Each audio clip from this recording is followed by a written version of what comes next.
नमस्कार मेरे प्यारे बच्चों और दोस्तों, कैसे हो आप लोग। उम्मीद करूंगा कि एकदम शानदार होंगे, जबरदस्त होंगे और खतरनाक होंगे। तो मेरे प्यारे दोस्तों, आज मैं आप लोगों के लिए लेकर आया हूं प्रैक्टिकल ऑर्गेनिक केमिस्ट्री, प्रायोगिक कार्बनिक रसायन का यहां पर चैप्टर। बहुत ही शानदार चैप्टर है, थ्योरेटिकल चैप्टर है, लेकिन आप देख रहे होंगे कि जेई मेंस और नीट में यहां से लगातार क्वेश्चन आप लोगों के पास आ रहे हैं। जेई मेंस और नीट से बेटा लगातार आप लोगों के पास यहां पर क्वेश्चन आ रहे हैं, तो ये काफी ज्यादा इंपॉर्टेंट आप लोगों के पास यहां पर हो जाता है, तो है ना। हम लोग इसको बहुत शानदार तरीके से यहां पर करेंगे, खूब सारे क्वेश्चन करेंगे। और पिछले साल की तुलना में कंटेंट चेंज हो गया है, मैं हर साल अपना कंटेंट चेंज करता रहता हूं, मॉडिफाई करता रहता हूं, ठीक है। तो आइए शुरू करते हैं। पहले मैं आप लोगों को यहाँ पर पूरा पढ़ाऊंगा भी सही, और साथ में ये भी बोलूंगा कि बस आप ये करके चले जाओ, आपका क्वेश्चन सही हो जाएगा। तो सबसे पहले बेटा हम लोग यहाँ पर शुद्धिकरण की विधि यहाँ पर लेंगे कि शुद्धिकरण की विधि बेटा आप लोगों के पास क्या होती है, ठीक है। शुद्धिकरण की विधि बेटा आप लोगों के पास क्या होती है, क्या नहीं होती है, ये सारी चीजें बेटा आप लोगों को यहाँ पर समझना है। तो जरा ध्यान से देखिए क्या होता है। सर, कार्बनिक यौगिकों का शुद्धिकरण यानी प्योरिफिकेशन ऑफ कार्बनिक कंपाउंड का मतलब क्या है कि जो भी आप लोगों के पास ऑर्गेनिक सब्सटेंस है उसमें जो अशुद्धियां हैं या जो हमें पदार्थ नहीं चाहिए वो पदार्थ भी उपस्थित हैं, तो उन पदार्थों को सेपरेट करना है, उन्हें हटा देना है, प्योर फॉर्म को बाहर निकालना है। तो ये प्रक्रिया आप लोगों के पास शुद्धिकरण कहलाती है। तो वही चीज यहां पर भी लिखी हुई है। अशुद्ध कार्बनिक पदार्थों में से अशुद्धियां हटाकर शुद्ध कार्बनिक पदार्थ को प्राप्त करने की प्रक्रिया आप लोगों के पास क्या कहलाती है बेटा, प्योरिफिकेशन यहां पर कहलाती है। क्या कहलाती है दोस्त, प्योरिफिकेशन कहलाती है।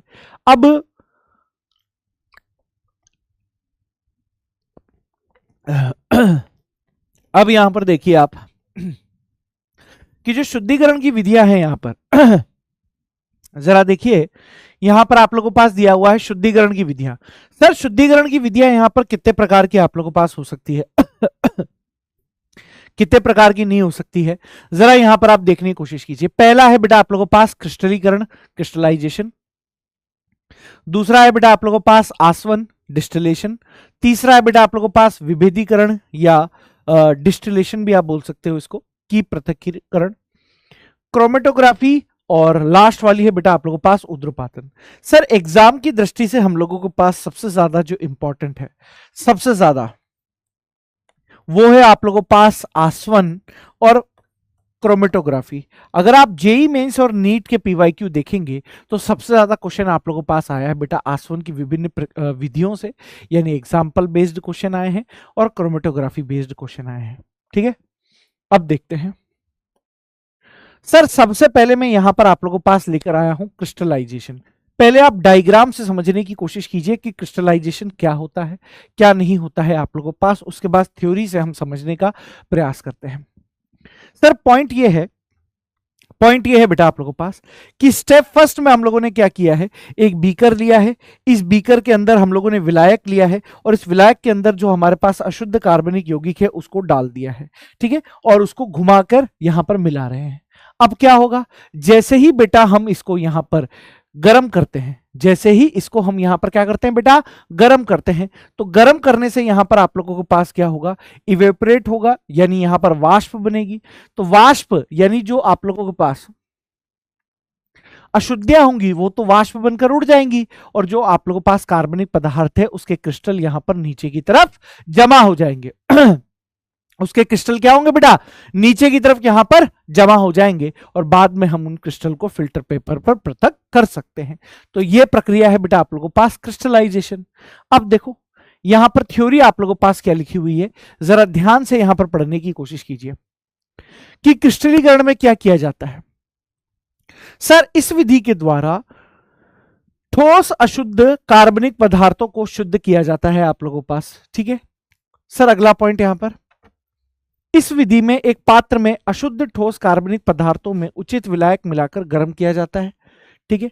फिर गर्म करने से अशुद्ध कार्बनिक यौगिकों में वाष्प बनती है जिसे ठंडा किया जाता है, ठीक है।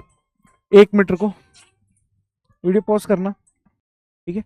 तो भाई पॉइंट ये है कि गर्म करने पर अशुद्ध कार्बनिक यौगिकों में वाष्प बनती है जिसे ठंडा किया जाता है, और ठंडा करने पर शुद्ध कार्बनिक पदार्थ द्रव के रूप में नीचे बैठ जाते हैं और अशुद्धियां आप लोगों के पास ऊपर रहती है। ठीक है, अशुद्धियों को फिल्टर पेपर द्वारा हटा दिया जाता है एवं निस्यंदन द्वारा, अल्ट्राफिल्ट्रेशन द्वारा शुद्ध कार्बनिक द्रव के क्रिस्टल आप लोगों के पास प्राप्त कर लिए जाते हैं। ठीक, अब दूसरी आप लोगों के पास क्या होती है, उद्रवपातन। उद्रवपातन यानी सब्लिनेशन। पहले आप चित्र के माध्यम से समझने का प्रयास कीजिए कि उद्रवपातन क्या होता है। सर अगर आप उद्रवपातन को यहां पर समझ रहे हैं तो देखिए एक बीकर हम लोगों ने लिया हुआ है। उद्रवपातन का मतलब क्या होता है कि जब आप किसी ठोस को गर्म करते हो तो वो बिना द्रव में परिवर्तित हुए सीधे ही गैस अवस्था में परिवर्तित हो जाता है, तो इसे कहते हैं बेटा उद्रवपातन। ठीक है, तो यहां पर पॉइंट क्या है, आप लोगों के पास एक बीकर लिया हुआ है, यहां पर आप लोगों ने एक पात्र और लिया हुआ है, इस पात्र में बेटा ठोस कार्बनिक पदार्थ आप लोगों ने लिया हुआ है। जैसे ही बेटा आप इसको गर्म कर रहे हो तो वाष्प बन रही है। ठीक है, और यहां पर इस पात्र और इस बीकर के बीच में परफोरेट एब्स्टॉस की शीट है। ये परफोरेट मतलब छिद्रित है, छिद्रित। तो भैया यहां से क्या हो रहा है, वाष्प इन छिद्रों में से बाहर की तरफ निकल रही है, और यहां पर आपने कॉटन लगा रखी है जिससे वाष्प बाहर नहीं जा रही है। तो यहां पर क्या हो रहा है, ये वाष्प यहां पर इकट्ठी हो रही है, और जो अशुद्धियां हैं वो नीचे की तरफ है। अब देखो थ्योरी इसकी, उद्रवपातन यानी सब्लिनेशन। तो यहां पर पॉइंट क्या लिखा हुआ है कि यह विधि उन कार्बनिक पदार्थों के शुद्धिकरण के प्रयोग में आती है। यह विधि उन कार्बनिक पदार्थों के शुद्धिकरण के प्रयोग में आती है जिनमें कार्बनिक यौगिक उद्रवपातनीय यानी सब्लिटाइल हो। उद्रवपातनीय सब्लिटाइल का मतलब है वाष्प अवस्था में बना सकता हो, और अशुद्धियां जो हो वो नॉन सब्लिटाइल हो यानी अउद्रवपातनीय हो, यानी वाष्प में नहीं बनाती हो।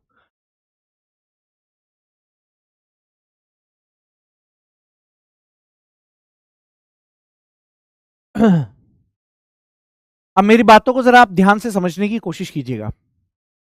सर जो ये प्योरिफिकेशन वाले मेथड होते हैं ना, इन प्योरिफिकेशन मेथड में आप लोगों के पास यही चीजें पूछी जाती है कि आप कार्बनिक पदार्थों को कौन से सिद्धांत के आधार पर सेपरेट कर रहे हो और कौन कौन से पदार्थों को सेपरेट कर रहे हो। ये दो चीजें आप लोगों के पास महत्वपूर्ण है। तो इस विधि द्वारा उन कार्बनिक यौगिकों के शुद्धिकरण में प्रयोग में आती है जिनमें कार्बनिक यौगिक उद्रवपातनीय हो एवं अशुद्धियां आप लोगों के पास नॉन सब्लिटाइल हो। ठीक है, कपूर, नेफ्थलीन, एंथ्रासीन, नौसादर को पृथक किया जाता है। ठीक है, अब यह उद्रवपातन प्रक्रिया होती क्या है, जरा आप इस चीज को यहां पर देखने की कोशिश कीजिएगा कि जब किसी ठोस पदार्थ को गर्म किया जाता है तो वह बिना द्रव अवस्था में आए। जब किसी ठोस पदार्थ को गर्म किया जाता है तो वो बिना द्रव अवस्था में आए सीधे ही गैस अवस्था में परिवर्तित हो जाता है, और ये प्रक्रिया बेटा आप लोगों के पास क्या कहलाती है, सब्लिनेशन। यहां पर आप लोगों के पास कहलाती है, क्या कहलाती है दोस्त, सब्लिनेशन यानी उद्रवपातन कहलाती है। सर अगला पॉइंट यहां पर क्या है, इस विधि में एक पात्र में अशुद्ध कार्बनिक यौगिक को लेकर एक अशुद्ध कार्बनिक यौगिक को लेकर गर्म किया जाता है जिसे छिद्रित एस्बेस्टोस परत द्वारा अलग अलग किया जाता है। कार्बनिक पदार्थ गर्म होकर सीधे ही गैस में बदल जाते हैं और कीप की दीवारों से टकराकर संघनित या ठंडी हो जाती हैं और अशुद्धियां नीचे द्रव के रूप में रह जाती हैं। खत्म। क्या दिक्कत है बेटा, आपको सिद्धांत याद करना है, एग्जाम्पल याद करना है, बताओ क्या दिक्कत है इसमें, क्या दिक्कत है। सर अगला सिंपल डिस्टिलेशन यानी साधारण आसवन। सिंपल डिस्टिलेशन यानी साधारण आसवन है बेटा।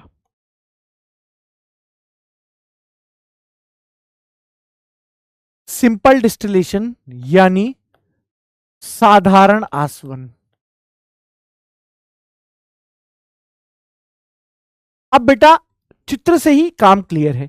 एक गोलाकार कीप नुमा फनल है, इसमें आप लोगों ने कार्बनिक यौगिक डाला हुआ है अशुद्ध, नीचे से गर्म कर रहे हो, ऊपर थर्मामीटर है ताकि आप टेम्परेचर को नियंत्रित कर सको। यहां पर साइड में एक संघनित्र है और यहां पर एक बेंट शेप की कांच की एक ट्यूब है और यहां पर हम इकट्ठा कर रहे हैं। कार्बनिक शुद्ध वाले को। तो भाई जैसे ही आप अशुद्ध कार्बनिक पदार्थों को गर्म करोगे तो वाष्प बनेगी। वाष्प बनेगी तो बेटा वाष्प यहां से इधर की तरफ जाएगी। अब यहां पर क्या है बेटा, आप वाटर का फ्लो करवा रहे हो, है ना, लिबिक कंडेंसर इसको बोला जाता है। तो भैया यहां पर टकराएगी कांच की दीवारों से वाष्प, तो धीरे धीरे उसका तापमान में कमी आएगी। अब जब धीरे धीरे कांच की दीवारों से टकराकर उसके तापमान में कमी आ रही है तो भैया यहां पर वो ठंडी होगी। ठंडी होगी तो वाष्प द्रव में बदलेगी। तो यहां पर भैया एक तो वाटर निकल जाएगा, देखो वाटर इन कर रहे हो तो वाटर यहां से बाहर निकल रहा है, जैसे वाटर आप निकाल रहे हो ना अभी वाष्प को ठंडा करने के लिए इधर से डाल रहे हो, इधर से निकल रहा है। तो यहां पर जो शुद्ध कार्बनिक पदार्थ की वाष्प है वो आप लोगों के पास नीचे की तरफ द्रव में इकट्ठा हो जाएगी। ये देखो थ्योरी, ये देखो थ्योरी क्या है बेटा। यह विधि उन कार्बनिक यौगिकों के लिए प्रयोग में ली जाती है, जरा बहुत ध्यान से देखना। यह विधि उन कार्बनिक यौगिकों के लिए प्रयोग में ली जाती है जिसमें कार्बनिक यौगिक वाष्पशील हो, जिसमें कार्बनिक यौगिक कैसा हो मेरे लाल आप लोगों के पास, वाष्पशील हो, एवं अशुद्धियां आप लोगों के पास अवाष्पशील हो। यानी जो कार्बनिक यौगिक है, यह बड़ी इंपॉर्टेंट लाइन है, जिसमें कार्बनिक यौगिक आप लोगों के पास वाष्पशील हो परंतु अशुद्धियां यहां पर आप लोगों के पास कैसी हो बेटा, अवाष्पशील हो। अशुद्धियां यहां पर अवाष्पशील हो, या फिर कार्बनिक यौगिक या अशुद्धियों के बीच क्वथनांक में अंतर अधिक ना हो। कार्बनिक यौगिक या फिर अशुद्धियों के बीच क्वथनांक में अंतर अधिक ना हो, या 80 केल्विन के आसपास हो, 80 केल्विन के आसपास हो, या कुछ बुक्स में तापमान में अंतर 50 केल्विन भी दिया हुआ हो। यह सिद्धांत यहां पर इंपॉर्टेंट है कि आप सिंपल डिस्टिलेशन द्वारा किन कार्बनिक यौगिक को सेपरेट कर सकते हो। सर सिंपल डिस्टिलेशन द्वारा हम उन कार्बनिक यौगिक को यहां पर सेपरेट कर सकते हैं जिसमें कार्बनिक यौगिक वाष्पशील हो, अशुद्धियां अवाष्पशील हो, या फिर कार्बनिक यौगिक या अशुद्धियों के बीच क्वथनांक में अंतर अधिक हो, है ना। तो आसवन आप लोगों के पास दो प्रकार की प्रक्रियाओं का एक मिक्सचर होता है। कौन कौन सी, वाष्पन संघनन, वाष्पन संघनन।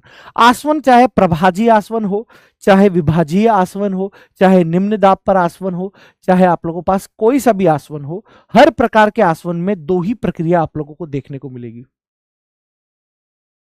वाष्पन और संघनन, vaporisation and condensation. Vaporisation and condensation, vaporisation and condensation, ये दो चीजें बेटा आप लोगों को देखने को मिलेगी।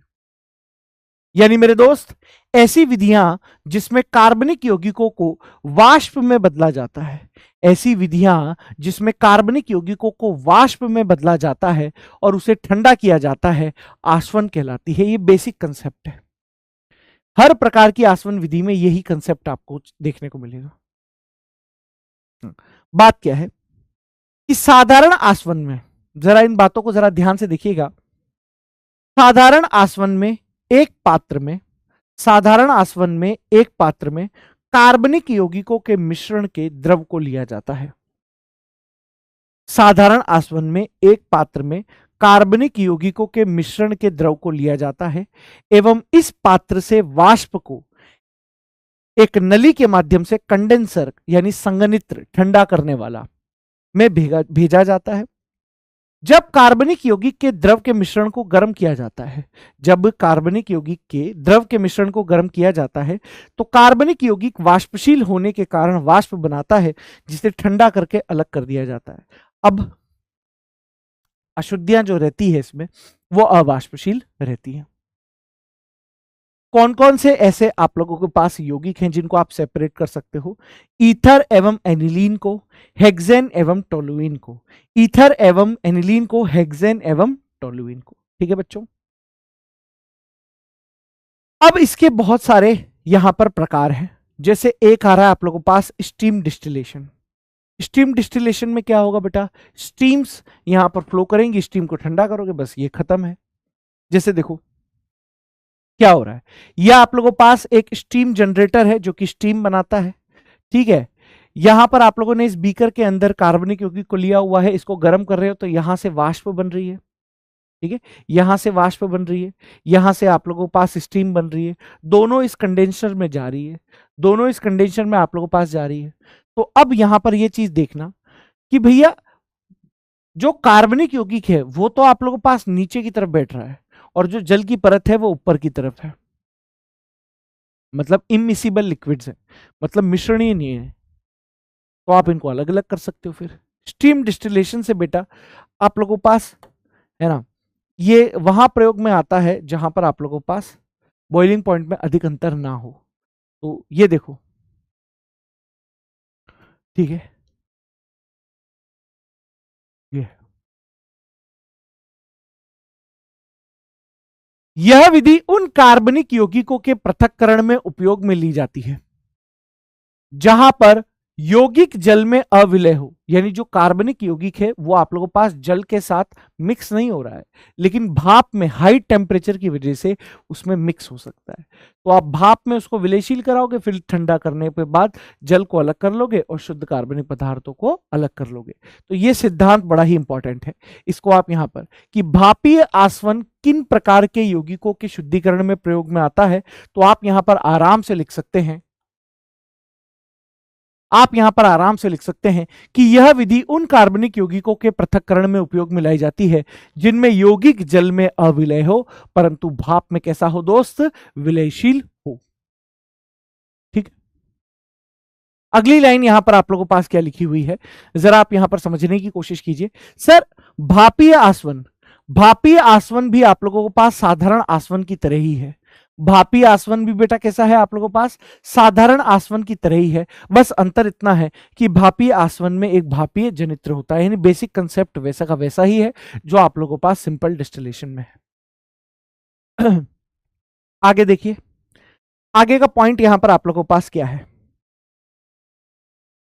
आगे का पॉइंट यहां पर आप लोगों के पास क्या है, इस विधि में सर्वप्रथम, इस विधि में सर्वप्रथम कार्बनिक यौगिक को पात्र में लेकर गर्म करते हैं। जरा पॉइंट सुनना, इस विधि में सर्वप्रथम कार्बनिक यौगिक को पात्र में लेकर गर्म करते हैं, ठीक उसी समय पर, ठीक उसी समय पर भापीय जनित्र में उपस्थित भाप को गर्म करते हैं।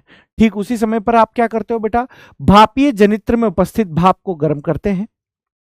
तो कार्बनिक यौगिक की बनने वाली वाष्प, तो कार्बनिक यौगिक की बनने वाली वाष्प जल वाष्प के साथ मिश्रित होकर कंडेंसर में जाती है, जहां वाष्प ठंडी या संघनित होकर द्रव में बदल जाती है एवं शुद्ध कार्बनिक पदार्थ जल में अविलय रहता है, जिसके कारण जल की परत व कार्बनिक यौगिक की परत अलग हो जाती है, जिसे कीप के द्वारा आप सेपरेट कर सकते हो।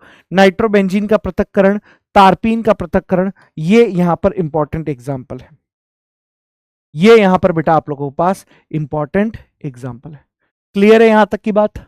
यस सर, यहां तक की बात क्लियर है। तो अब आता है बेटा आप लोगों के पास फ्रैक्शनल डिस्टिलेशन, फ्रैक्शनल डिस्टिलेशन यानी प्रभाजी आसवन, फ्रैक्शनल डिस्टिलेशन यानी प्रभाजी आसवन। ठीक है, यहां पर फ्रैक्शनल कॉलम आप लोगों के पास है बेटा, है ना, फ्रैक्शनल कॉलम है, ठीक है, जहां पर डिफरेंट डिफरेंट कॉलम में डिफरेंट डिफरेंट टेम्परेचर के अनुसार बेटा यहां पर आप लोग पदार्थों को सेपरेट कर सकते हो। ऊपर के कॉलम की तरफ तापमान कम होता है और नीचे की कॉलम की तरफ तापमान यहां पर अधिक होता है, और टॉप टू बॉटम जाने पर आप लोगों के पास यहां पर देखो, है ना, ये चीजें हैं। अब देखो, प्रभाजी आसवन फ्रैक्शनल डिस्टिलेशन की खास बात, यहां से क्वेश्चन आप लोगों के पास आता है, इस पर आप लोगों को अपना सारा ध्यान केंद्रित करना है। प्रभाजी आसवन यानी फ्रैक्शनल डिस्टिलेशन, जरा देखिए क्या चीज है सर। प्रभाजी आसवन यानी फ्रैक्शनल डिस्टिलेशन के लिए इंपॉर्टेंट है, यहां से स्टेटमेंट बेस्ड क्वेश्चन आप लोगों के पास पूछे जा सकता है। सर प्रभाजी आसवन विधि उन यौगिकों के पृथक्करण में उपयोग में की जाती है जहां तापमान में, जहां तापमान में अंतर बहुत कम हो, अर्थात 10 केल्विन या उसके आसपास हो। यह एक इंपॉर्टेंट है सिद्धांत कि प्रभाजी आसवन कहां प्रयोग में की जाती है, जहां जहां आप लोगों के पास तापमान में अंतर बहुत कम हो, यानी 10 केल्विन या उसके आसपास का हो। इसका भी कंसेप्ट वैसा ही है जैसा कि साधारण आसवन का है, पहले आप वाष्प बनाओगे, उसके बाद ठंडा करोगे और इकट्ठा करोगे। बस अंतर यह है कि फ्रैक्शनल कॉलम का यूज किया जाता है जिसमें टेम्परेचर के आधार पर पदार्थों को सेपरेट आप कर सकते हो। सर इसका उपयोग आप कहां कर रहे हो? प्रभाजी आसवन का उपयोग पेट्रोलियम इंडस्ट्री में कच्चे पदार्थों के सेपरेट में आप इसको प्रयोग में करते हो। ठीक हो गया सर। अगला पॉइंट है आप लोगों के पास, अगला पॉइंट है यहां पर, जरा आप देखने की कोशिश कीजिएगा।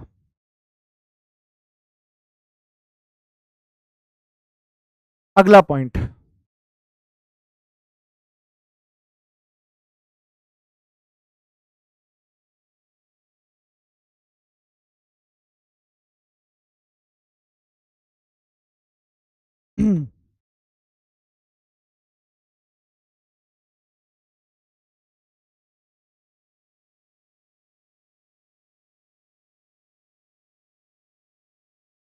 अगला पॉइंट यहां पर आप लोगों के पास क्या है मेरे बच्चों, जरा देखिएगा। अगला पॉइंट पहले मैं डिटेल से बताऊंगा, उसके बाद आप लोगों को सारी चीजें यहां पर, पहले डिटेल से, बेटा डिटेल इंपॉर्टेंट है, ठीक है, डिटेल बड़ी ही इंपॉर्टेंट है, डिटेल बड़ी ही इंपॉर्टेंट है। मैं शॉर्ट नोट्स भी बताऊंगा, ये सब डिटेल से है पहले, अब शॉर्ट में भी आपको बताऊंगा काम की चीजें। सर लास्ट आता है बेटा आप लोगों के पास निर्वातीय आसवन या कम दाब पर आसवन। लास्ट में आप लोगों के पास क्या आता है बेटा, निर्वातीय आसवन या कम दाब पर आसवन। ये डिटेल है, ये पूरी डिटेल आप लोगों को दी जा रही है, ठीक है। उसके बाद मैं आप लोगों को काम की चीज भी बताऊंगा। सर निर्वातीय आसवन यानी कम दाब पर आसवन यानी वैक्यूम डिस्टिलेशन क्या होता है बेटा आप लोगों के पास, क्या नहीं होता है, जरा डिटेल से यहां पर समझने की कोशिश कीजिए। इस प्रकार के आसवन के बेसिक कंसेप्ट वैसे ही हैं जैसे साधारण आसवन, सब में बेसिक कंसेप्ट सेम है, बस अंतर यह है कि यह पूरी प्रक्रिया कम दाब पर संपन्न होती है एवं दाब को नियमित करने के लिए मैनोमीटर का प्रयोग किया जाता है, ठीक है। सर यहां पर यह है, यह सिद्धांत यहां पर इंपॉर्टेंट है, यह सिद्धांत यहां पर आप लोगों के पास इंपॉर्टेंट है, क्या है कि इस प्रकार की विधि उन कार्बनिक यौगिकों के शुद्धिकरण में प्रयोग में ली जाती है, इस प्रकार की विधि उन कार्बनिक यौगिकों के शुद्धिकरण में प्रयोग में ली जाती है जो अपने बॉइलिंग पॉइंट से पहले अपघटित हो जाता है, ये इंपॉर्टेंट है, ये जेई में इसमें पूछा भी गया है कि इस प्रकार की विधि का उपयोग आप कहां करोगे, जो अपने बॉइलिंग पॉइंट से पहले अपघटित हो जाता है, ठीक है। बॉइलिंग पॉइंट क्या होता है बेटा, सर बॉइलिंग पॉइंट है वह ताप जिस पर पदार्थों का वाष्प दाब वायुमंडलीय दाब या बाह्य दाब के बराबर हो जाए, बॉइलिंग पॉइंट आप लोगों के पास यहां पर कहलाता है। सर इस विधि में जैसे ही मैनोमीटर के द्वारा पदार्थ का दाब कम किया जाता है, पदार्थ अपने बॉइलिंग पॉइंट से पहले वाष्पित हो जाता है, इस प्रकार उसे शुद्ध किया जाता है। जैसे ग्लिसरॉल का शोधन, ग्लिसरॉल का शोधन इसी विधि के द्वारा आप करते हो, ठीक है। यह आप लोगों के पास यहां पर डायग्राम हो गया, यह आप लोगों के पास क्या हो गया बेटा, डायग्राम। तो ये तो मैंने डिटेल से आप लोगों को करा दिया, ये क्या करा दिया बेटा, डिटेल से मैंने करा दिया। सर अब, सर अब शॉर्ट नोट भी बता दो, शॉर्ट नोट भी बताएंगे बेटा। अब शॉर्ट नोट्स, ये तो डिटेल से बता दिया, अब शॉर्ट नोट भी मैं आप लोगों को बता रहा हूं जो आपके काम की चीज है। सब देगा रे तुम्हारा भाई, सब देगा दोस्त, सब देगा मैं तुमको सब देगा बेटा। ये शॉर्ट नोट, काम की चीज, सीधी बात, नो बकवास। शॉर्ट नोट, सीधी बात, नो बकवास।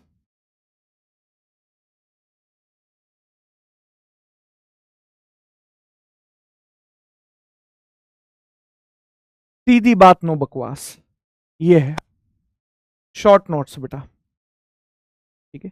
यह आप लोगों को यहां पर पता होना चाहिए। देखो इधर, ठीक है, देखो काम काम की बात पहले मैंने डिटेल से बताया, पहले मैंने डिटेल से बताया आप लोगों को, अब ये काम की बात।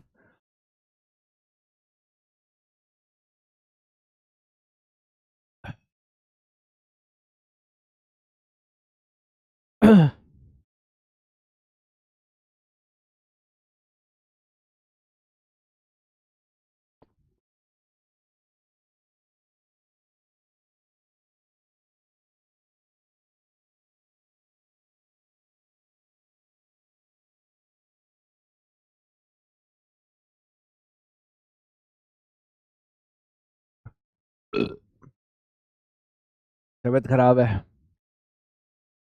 देखो भाई, शॉर्ट नोट है आप लोगों के पास, सीधी बात नो बकवास। अच्छा नहीं लग रहा ये डिजाइन, अच्छी नहीं लग रही।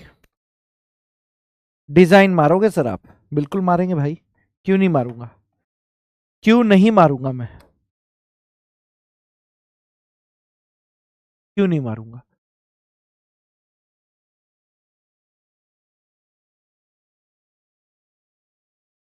क्यों नहीं मारूंगा? Why I am not making design? नहीं, अच्छे नहीं लग रही।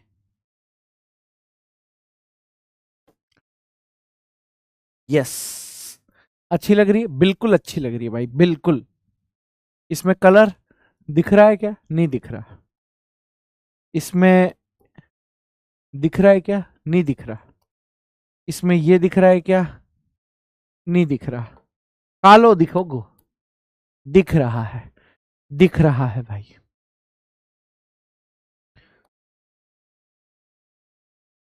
है ना?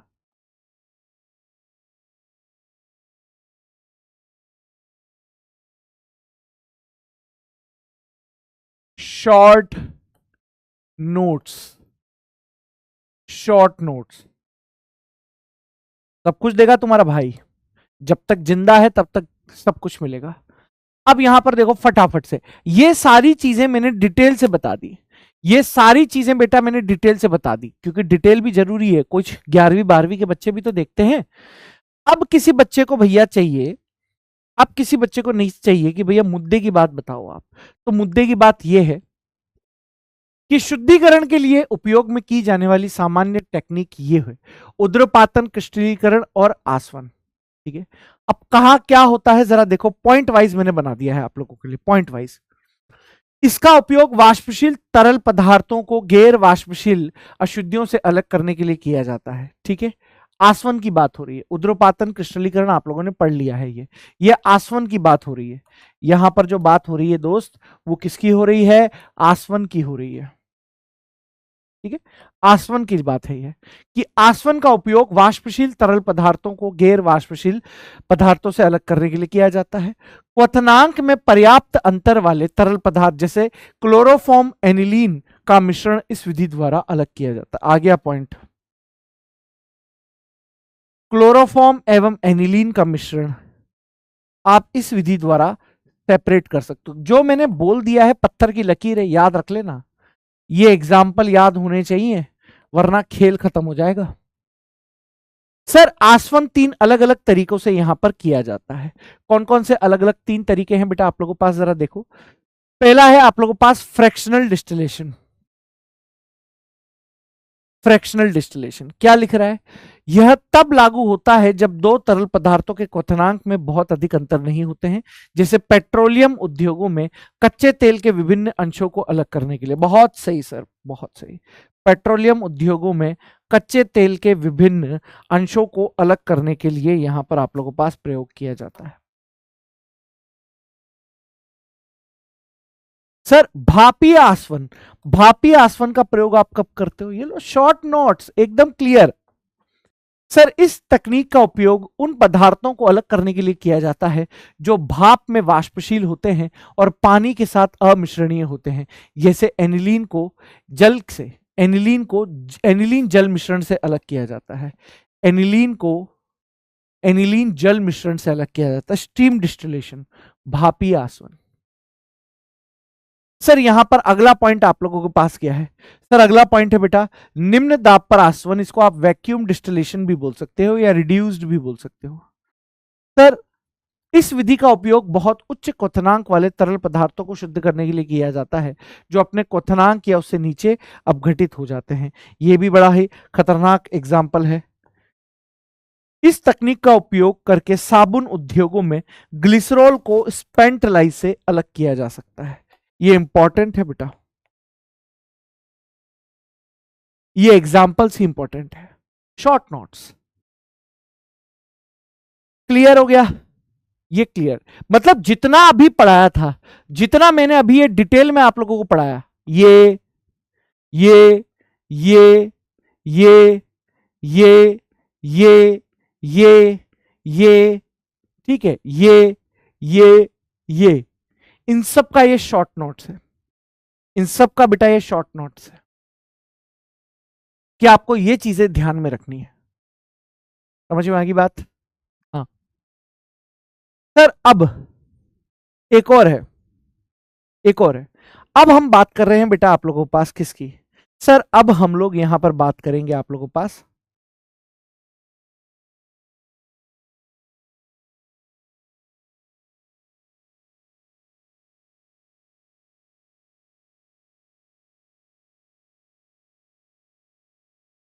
हम्म, अब आती है बेटा हमारे पास क्रोमेटोग्राफिक टेक्निक। क्रोमेटोग्राफी टेक्निक बहुत सही है। क्रोमेटोग्राफी टेक्निक आप लोगों के पास क्या होती है बेटा, क्या नहीं होती है? आइए जरा इसको यहां पर देख लेते हैं। वर्णलेखिकी विधि यानी क्रोमेटोग्राफी मेथड क्या होता है मेरे प्यारे बच्चों, क्या नहीं होता है? आइए जरा इसको समझने का प्रयास करते हैं। सर वर्णलेखिकी विधि यानी क्रोमेटोग्राफी मेथड की अगर आप बात करते हो तो यह पहले डिटेल से पढ़ाऊंगा। यह कार्बनिक यौगिकों के शुद्धिकरण की सबसे श्रेष्ठ मेथड है। ठीक है भाई, मान लिया। क्या करते हो?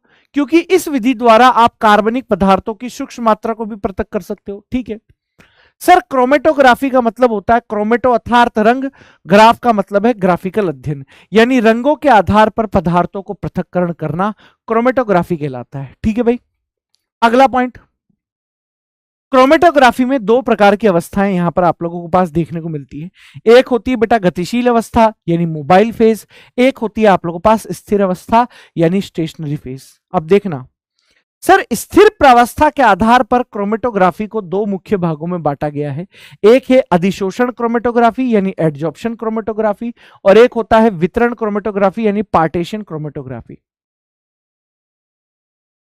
सर अधिशोषण क्रोमेटोग्राफी क्या होती है आप लोगों के पास? ठीक है, अधिशोषण क्रोमेटोग्राफी तो यहां पर आप देखने की कोशिश कीजिएगा।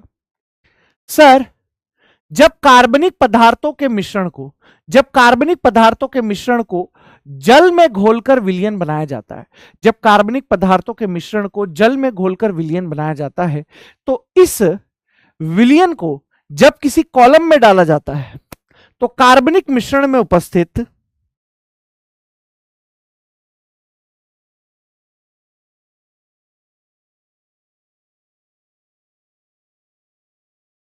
एक मिनट,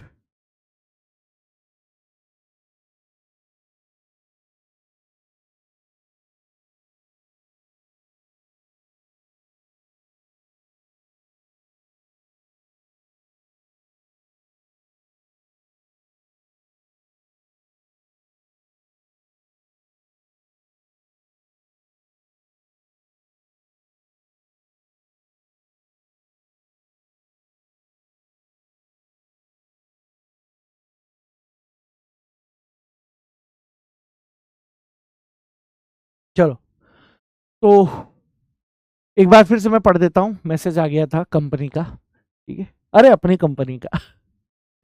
जब कार्बनिक पदार्थों के मिश्रण को जल में घोलकर विलयन बनाया जाता है एवं इस विलयन को जब किसी कॉलम में डाला जाता है तो कार्बनिक मिश्रण में उपस्थित सभी घटक अपनी अपनी अधिशोषण क्षमता के कारण अलग अलग मात्रा में अधिशोषित होते हैं एवं इन अधिशोषित होने वाले विभिन्न घटकों को ही क्रोमेटोग्राम यहां पर कहा जाता है। ठीक है, अब यहां पर अगला पॉइंट देखिए क्या है। इन प्राप्त क्रोमेटोग्राम से इन प्राप्त क्रोमेटोग्राम से इन प्राप्त क्रोमेटोग्राम से शुद्ध पदार्थ प्राप्त करने के लिए दो विधियां प्रयोग में की जाती है। एक तो होती है निक्षालन। निक्षालन का मतलब क्या होता है कि विभिन्न घटकों के क्रोमेटोग्राम को उचित विलायक में मिलाकर सेपरेट कर दो, उसको निक्षालन बोलेंगे। और विभिन्न घटकों के क्रोमेटोग्राम को चाकू से काटकर अलग कर लो, सेपरेट कर दो, ये होता है। ठीक है, अब यहां पर दिया हुआ है आप लोगों के पास, हालांकि ये चीज यहां पर, अब ये जो अधिशोषण होता है ना उसके लिए एक रिटेंशन फैक्टर आप लोगों के पास फॉर्मूला है। Retention factor, retention factor RF. Retention factor का मतलब होता है कि जिस मॉलिक्यूल को आप अधिशोषित करवा रहे हो वो कितनी दूरी तक चल पा रहा है। ठीक है, तो उसका फॉर्मूला होता है आधार रेखा, बेस लाइन आप तय करते हुए, बेस लाइन से पदार्थ द्वारा चली गई दूरी, बेस लाइन से विलायक द्वारा चली गई दूरी। एक चीज याद रखिएगा इसमें, एक चीज यहां पर याद रखिएगा, कि भाई उच्च अधिशोषण वाले, उच्च अधिशोषण वाले पदार्थ लंबी लंबी दूरी तय नहीं करते, तय नहीं करते हैं, एवं एवं उनके लिए आरएफ का मान कम होता है। आरएफ का मान क्या होता है बेटा? कम होता है। जबकि यहां पर याद रखिएगा, कम अधिशोषण वाले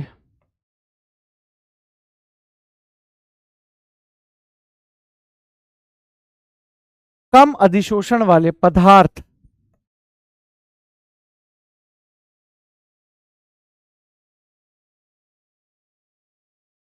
लंबी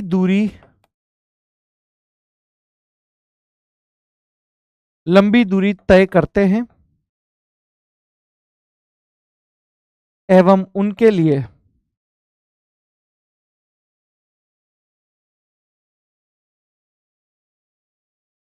आरएफ का मान अधिक होता है। उनके लिए आरएफ का मान क्या होता है बेटा? अधिक होता है। सर अगला यहां पर आप लोगों के पास क्या पॉइंट है? अगला है, आरएफ जो होता है वो यूनिट लेस होता है। याद रखिएगा, आरएफ क्या होता है आप लोगों के पास? यूनिट लेस होता है। कोई इसकी यूनिट नहीं होती, सेंटीमीटर वेंटीमीटर कुछ नहीं होता। ठीक है, रेशो है ये बेसिकली एक। चलो, तो अब मैं आप लोगों को यहां पर यह बता देता हूं कि अधिशोषण क्रोमेटोग्राफी एडजॉर्प्शन और वितरण क्रोमेटोग्राफी यानी पार्टीशन क्रोमेटोग्राफी में अंतर क्या है। अधिशोषण की अगर आप बात करोगे तो यहां पर कॉलम क्रोमेटोग्राफी आप लोगों के पास है। ठीक है, ये आप लोगों के पास है। और ये थिन लेयर क्रोमेटोग्राफी, दो चीजें हैं, दोनों में आरएफ फैक्टर यूज आएगा। पेपर क्रोमेटोग्राफी में आप लोगों के पास पार्टीशन क्रोमेटोग्राफी होगी। स्थिर अवस्था यहां पर आप लोगों के पास क्या रखनी है? कॉलम क्रोमेटोग्राफी में एल्यूमिना या सिलिका जेल आप लोग यहां पर रख सकते हैं। थिन लेयर क्रोमेटोग्राफी में आप एल्यूमिना और सिलिका जेल आप लोगों के पास रखनी है, स्टेशनरी फेस। ठीक है, पार्टीशन क्रोमेटोग्राफी में बेटा आप लोगों के पास कागज ही होगा, क्रोमेटोग्राफिक पेज। गतिशील अवस्था, जिस पदार्थों को सेपरेट करना है वो यहां पर होगा। ठीक है, जिस पदार्थों को सेपरेट करना है वो होगा, जिन पदार्थों को सेपरेट करना है वो होगा। सिद्धांत क्या है कि निक्षालक को कॉलम में ऊपर से नीचे की तरफ बहने दिया जाता है और कॉलम में स्थिर प्रावस्था भरी होती है। ध्रुवता, पॉलरिटी के आधार पर आप सेपरेट करते हो। इसमें क्या करते हो? पॉलरिटी के आधार पर, सेपरेट।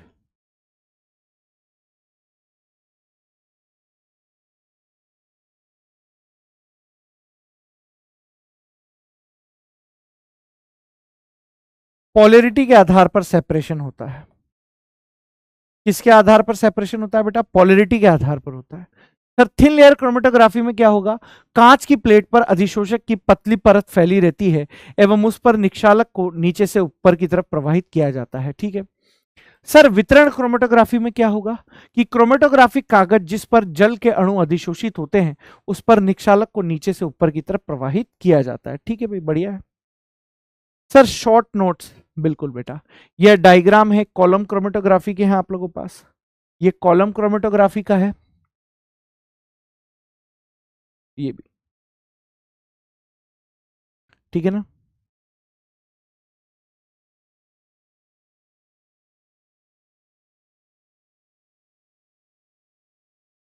ठीक है भाई, अब शॉर्ट नोट,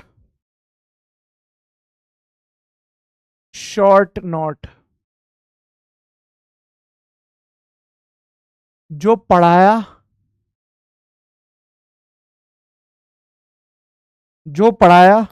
उसका शॉर्ट नोट।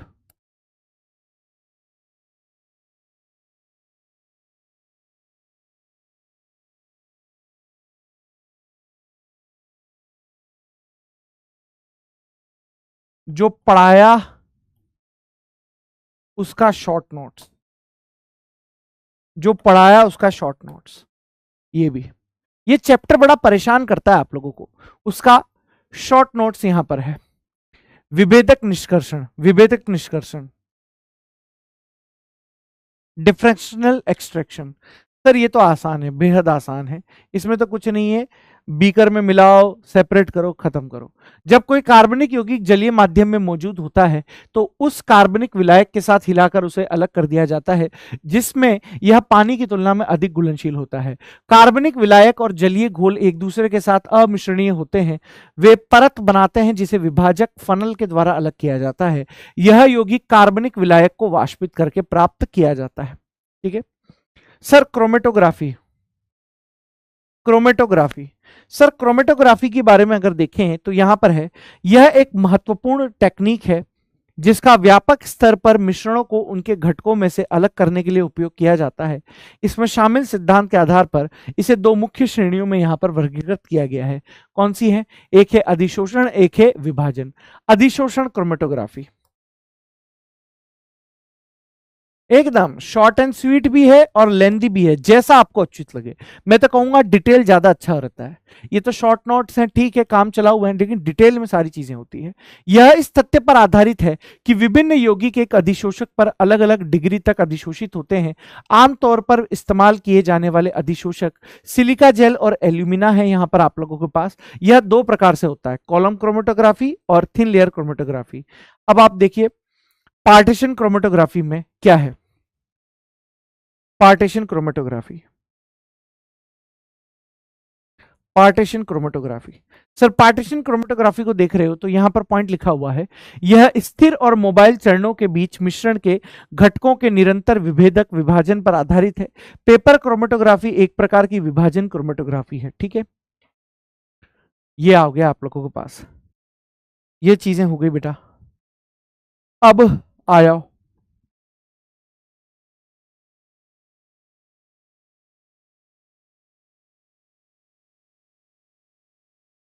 ठीक है। अब देखो बेटा,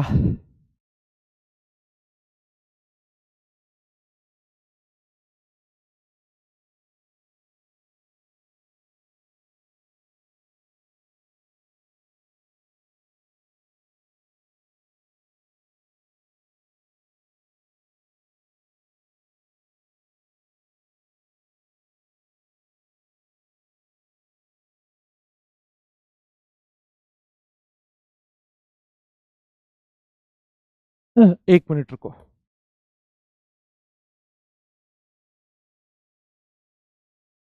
इतना लिख लिया, इतना लिख लिया, इतना लिखो पहले, जल्दी से लिखो।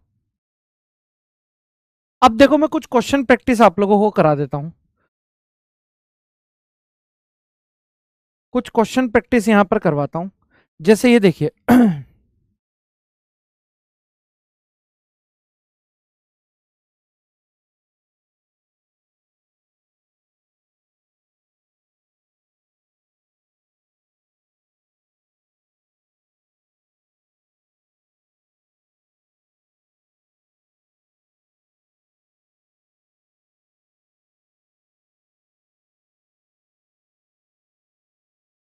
क्या कुछ क्वेश्चन मैं आप लोगों को यहां पर करवा देता हूं। जैसे देखो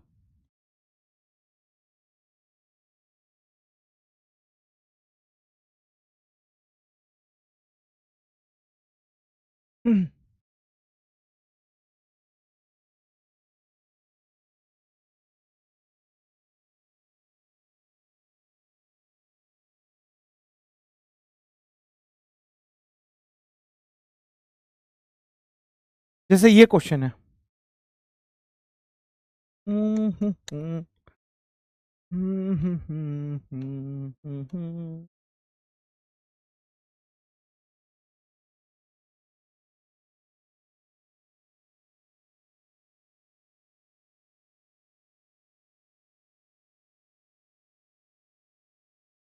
जैसे ये क्वेश्चन है, कि ठोस पदार्थ के बिना द्रव अवस्था में परिवर्तित हुए सीधे वाष्प अवस्था में परिवर्तन आप लोगों के पास क्या कहलाता है? ऊर्ध्वपातन कहलाता है। यौगिकों की विलेयता में अंतर के आधार पर कौन सी विधि है? विलेयता में अंतर की वजह से क्रिस्टलीकरण है, यहां पर क्रिस्टलाइजेशन है। कच्चे तेल के विभिन्न प्रभाजों को, ये अभी बताया था मैंने आप लोगों को, देखो एग्जाम्पल से बताता हूं मैं।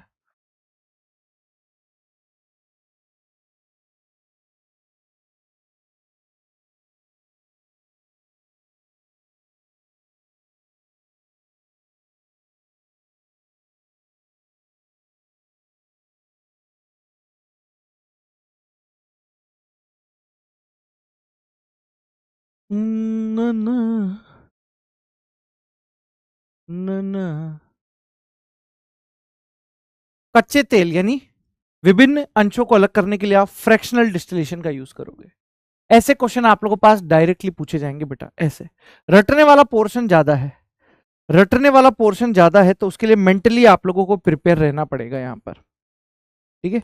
रटने वाला पोर्शन थोड़ा सा यहां पर ज्यादा है, तो आप लोगों को मेंटली प्रिपेयर यहां पर होना पड़ेगा, ठीक है।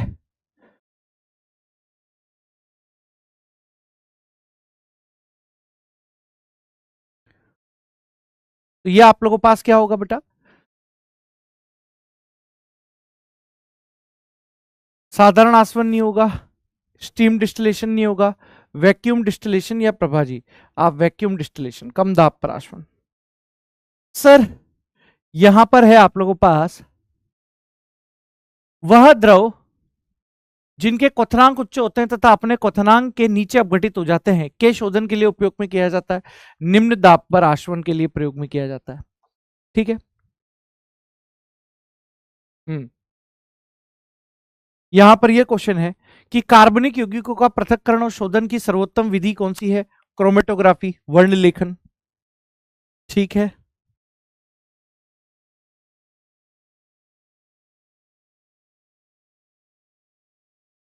ये नीट यूजी 2017 का आप लोगों के पास क्वेश्चन है। नीट यूजी 2017 का यहां पर आप लोगों के पास क्वेश्चन है कि 1,1 ऑर्थो एंड पैरा नाइट्रोफिनॉल के मिश्रण के पृथक्करण के लिए सबसे उचित विधि कौन सी होगी? स्टीम डिस्टिलेशन, भापी आसवन, ठीक है। नीट यूजी 2020 का आप लोगों के पास सवाल है, नीट यूजी 2020 का यहां पर सवाल है कि कागज वर्ण लेखी की उदाहरण है। कागज वर्ण लेखी की यहां पर किसका उदाहरण है बेटा आप लोगों के पास? सर कागज वर्ण लेखी कॉलम का है, अधिशोषण का है या पार्टीशन का है? विपाटन यानी पार्टीशन क्रोमेटोग्राफी का यहां पर आप लोगों के पास एग्जाम्पल हो गया है। और बोलो, ये एक क्वेश्चन है आप लोगों के पास नीट यूजी 2020 कोविड का कि जब एक द्रव यौगिक ए भापी आश्वासन द्वारा केवल तभी शोषित हो सकता है जब भाप वाष्पशील हो, यदि वो भाप में वाष्पशील हो, जल में अमिश्रणीय हो। भाप में वाष्पशील ना हो, जल में मिश्रणीय हो। भाप में वाष्पशील हो, जल में मिश्रणीय हो। भाप में वाष्पशील ना हो, जल में अमिश्रणीय हो। भाप में वाष्पशील हो परंतु जल में अमिश्रणीय हो, ठीक है। ये है। और क्वेश्चन दिखाता हूं, ठीक है। अब और क्वेश्चन देखो, जैसे ये क्वेश्चन देखो आप, ये वाला क्वेश्चन जेई मेंस 2024 का है, जेई मेंस 2024 का है कि chromatographic technique based on the principle of differential adsorption is, adsorption के बेसिस पर यानी अधिशोषण के सिद्धांत पर, अधिशोषण के सिद्धांत पर आप लोगों के पास क्रोमेटोग्राफिक टेक्निक कौन सी है? तो कॉलम है और थिन लेयर है, कॉलम है और थिन लेयर यहां पर आप लोगों के पास है। तो बेटा जो आंसर यहां पर आप लोगों के पास होगा वो ये होगा। सर यहां पर एक और क्वेश्चन आप लोगों के पास आया है जेई मेंस 2024 ऑनलाइन 31 जनवरी इवनिंग शिफ्ट का यहां पर है कि पुष्पों की सुगंध उसमें उपस्थित, पुष्पों की सुगंध, इसको यहां विभेदक हटा दो, विभेदक से कंफ्यूज हो जाओगे, विभेदक नहीं है, ठीक है। डिफरेंशिएशन हटाओ, ठीक है, एडजॉर्प्शन। अब देखो यहां पर क्वेश्चन है पुष्पों की सुगंध उसमें उपस्थित कुछ भाप वाष्पशील कार्बनिक पदार्थ जिन्हें सुगंधित तेल कहा जाता है, ये कमरे के ताप पर जल में अविलय होते हैं परंतु वाष्प अवस्था में ये विलयशील होते हैं। मतलब स्टीम डिस्टिलेशन आप कह सकते हो, भापी आसवन कि भाप में तो यहां पर कैसा हो बेटा, वाष्पशील हो, लेकिन जल में अमिश्रणीय हो, तो इसको आप यहां पर क्या बोल सकते हो, भापी आसवन यहां पर बोल सकते हो। इस तरीके से क्वेश्चन आएंगे। जैसे ये क्वेश्चन आप देखिए कि डिस्टिलेशन आप किसके लिए प्रयोग में कर सकते हो और स्टीम डिस्टिलेशन यहां पर किसके लिए प्रयोग में कर सकते हो। तो मेरे दोस्त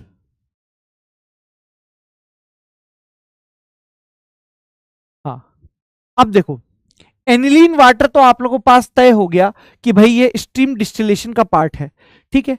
अब separation of glycerol from spent lye, देखो एग्जाम्पल तो याद करना पड़ेगा आपको, बिना एग्जाम्पल के काम नहीं चल सकता, बिना एग्जाम्पल के काम नहीं चल सकता। तो भैया स्पेंट लाई से अगर आप कर रहे हो तो निम्न दाब पर आश्वन है, निम्न दाब पर आश्वन है, निम्न दाब पर आश्वन है, डी के साथ, डी के साथ फर्स्ट है, डी के साथ बेटा फर्स्ट है, डी के साथ बेटा फर्स्ट है। सर ए के साथ क्लोरोफॉर्म और एनिलीन, तो अब बचा क्या है आप लोगों के पास, बी है, बी के साथ थर्ड हो गया, बी के साथ थर्ड हो गया, ए के साथ फोर्थ है, बी के साथ थर्ड है, सी के साथ सेकंड है, डी के साथ फर्स्ट है। ये आप लोगों के पास ऐसे ही आएंगे रटने वाले क्वेश्चन। जेईई मेंस 2024 ऑनलाइन 31 जनवरी मॉर्निंग शिफ्ट का यहां पर आप लोगों के पास क्वेश्चन है ये, ठीक है सर। और देख लो, अब ये क्वेश्चन देखो कि जेईई मेंस 2024 का आप लोगों के पास क्वेश्चन है 27 जनवरी इवनिंग शिफ्ट का, भाप वाष्पशील हो, जल अमिश्रणीय, यानी the technique use for the purification of steam volatile water immiscible. Steam में तो आप लोगों के पास वाष्पशील हो, जल में अमिश्रणीय हो, भापीय आश्वन, भापीय आश्वन, स्टीम डिस्टिलेशन। अब एक सवाल आप यहां पर होमवर्क में करेंगे, एक सवाल आप होमवर्क में करेंगे, तो इसी तरीके के सवाल बेटा आप लोगों के पास यहां पर आएंगे। तो ये मैंने पहला पोर्शन यहां पर आप लोगों के पास करा दिया, प्यूरिफिकेशन मेथड एंड टेक्निक्स। पहला पोर्शन जो हम लोगों ने यहां पर करा है वो क्या है, प्यूरिफिकेशन ऑफ ऑर्गेनिक कंपाउंड, कर लिया है बेटा।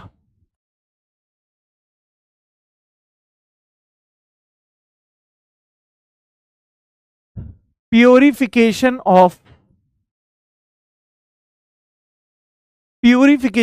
ऑर्गेनिक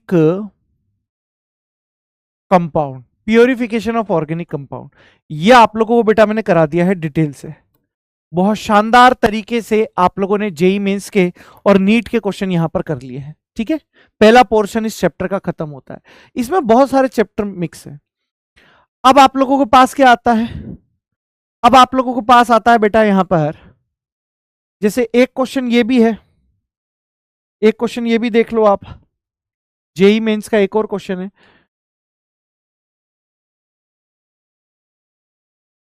क्रोमेटोग्राफी शुद्धिकरण विधि के लिए निम्नलिखित में से क्या सही कथन है, the correct statement regarding chromatography, RF of a polar compound is smaller than that of non polar compound, non polar compounds are retained at top and polar compounds come down in the column chromatography, organic compound run faster than solvent in thin layer chromatography। ये आप homework में करना, ठीक है, ये आप homework में यहां पर कीजिएगा,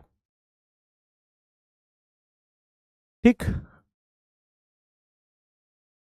चलो अब आप लोगों के पास आता है बेटा दूसरा यहां पर पोर्शन है, आप लोगों के पास दूसरा पोर्शन है बेटा practical organic chemistry. Practical organic chemistry मतलब टेस्ट है, ऑर्गेनिक कंपाउंड के टेस्ट वगैरह हैं जो आप लोगों को यहां पर ध्यान में रखने हैं।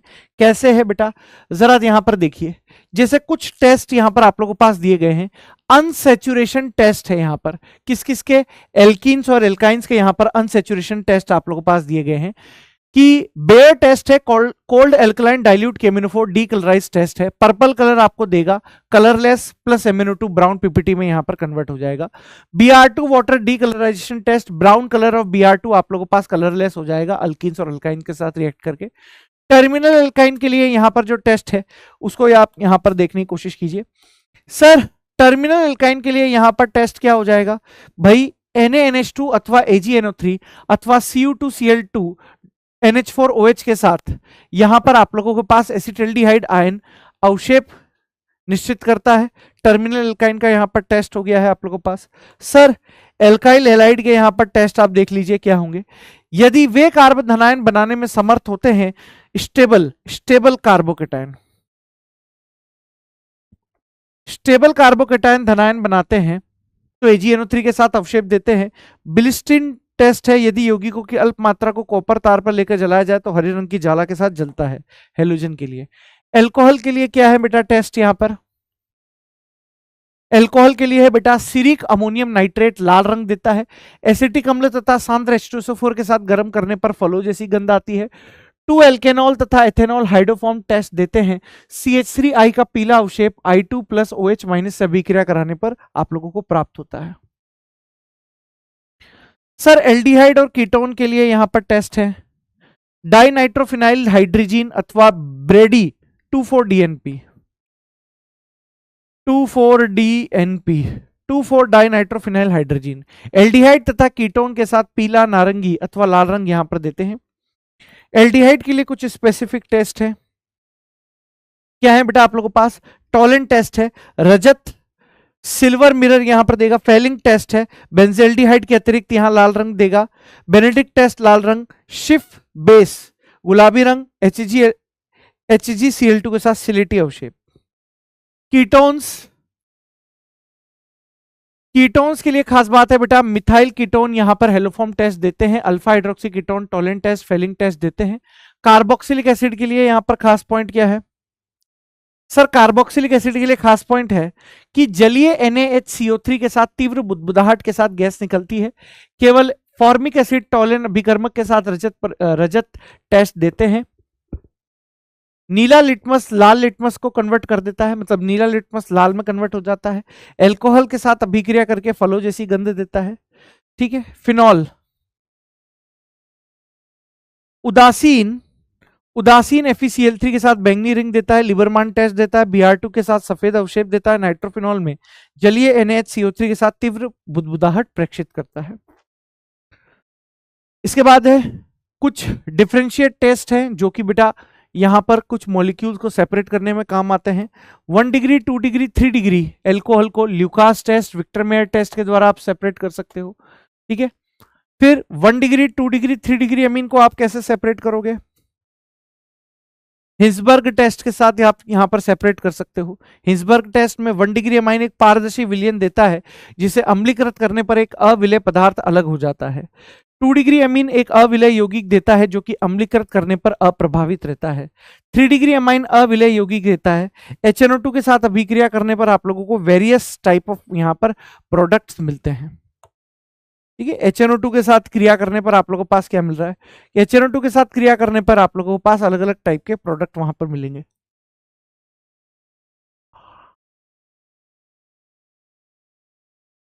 प्राइमरी एमीन्स जो होते हैं, प्राइमरी एमीन्स जो आप लोगों के पास होते हैं वो कार्बाइल अमाइन टेस्ट देता है। आइसोनाइट्राइल असहनीय गंध होती है यहां पर। हॉफमैन मस्टर्ड ऑयल रिएक्शन सरसों की जैसी गंध होती है। एरोमेटिक 1 डिग्री अमीन जो होते हैं, aromatic 1 degree amine diazo test देते हैं। ठीक है। एमाइड को NaOH के साथ उबालने पर NH3 आप लोगों को प्राप्त होता है। नाइट्रोबेंजीन के लिए, नाइट्रोबेंजीन के लिए बेटा क्या सीन है आप लोगों के पास, सर नाइट्रोबेंजीन के लिए मुलिकन बेकर टेस्ट होता है। इसे ZnNH4Cl से कराने पर टॉलेंट टेस्ट के साथ गर्म करने पर रजत दर्पण आप लोगों को प्राप्त होता है। प्रोटीन के लिए कुछ टेस्ट है यहाँ पर, बायूरेट टेस्ट है, निनहाइड्रीन टेस्ट है। तो ये आपको ध्यान में रखने बेसिकली। क्वेश्चन किस तरीके से आप लोगों से पूछा जा सकता है,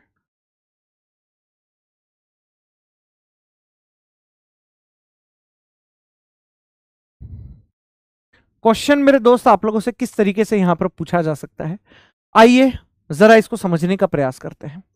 क्वेश्चन किस तरीके से आप लोगों से पूछा जा सकता है, क्वेश्चन यहां पर इस तरीके से पूछा जा सकता है जैसे जेई मेंस 2024 ऑनलाइन 9 अप्रैल इवनिंग शिफ्ट का यहां पर क्वेश्चन है। जरा क्वेश्चन को समझिए। क्वेश्चन यहां पर क्या है कि निम्नलिखित यौगिकों में से धनात्मक आयोडोफॉर्म टेस्ट देगा जब उसे जलीय KOH विलयन तदुपरांत पोटेशियम हाइपोआयोडाइड के साथ उपचारित किया जाता है।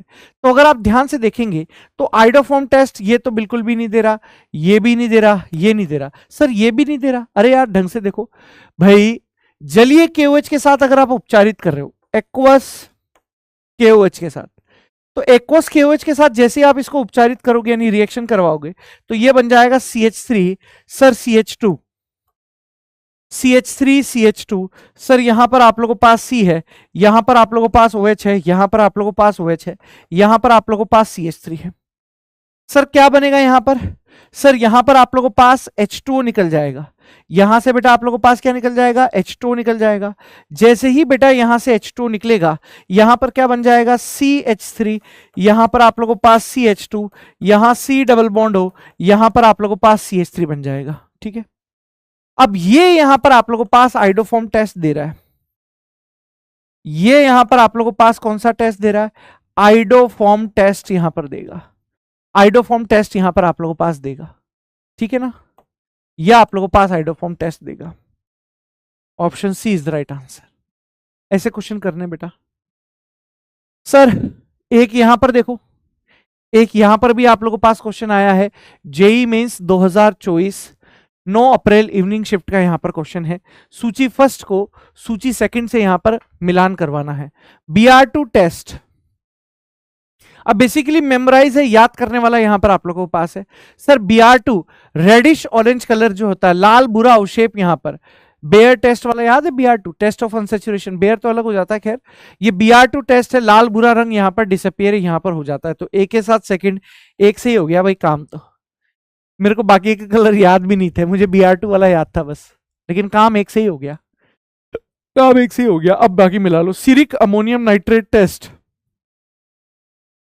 Red colour disappear, ferric chloride FeCl3 violet आएगा इसमें, तो C के साथ 4, चलो 2 याद थे मुझे।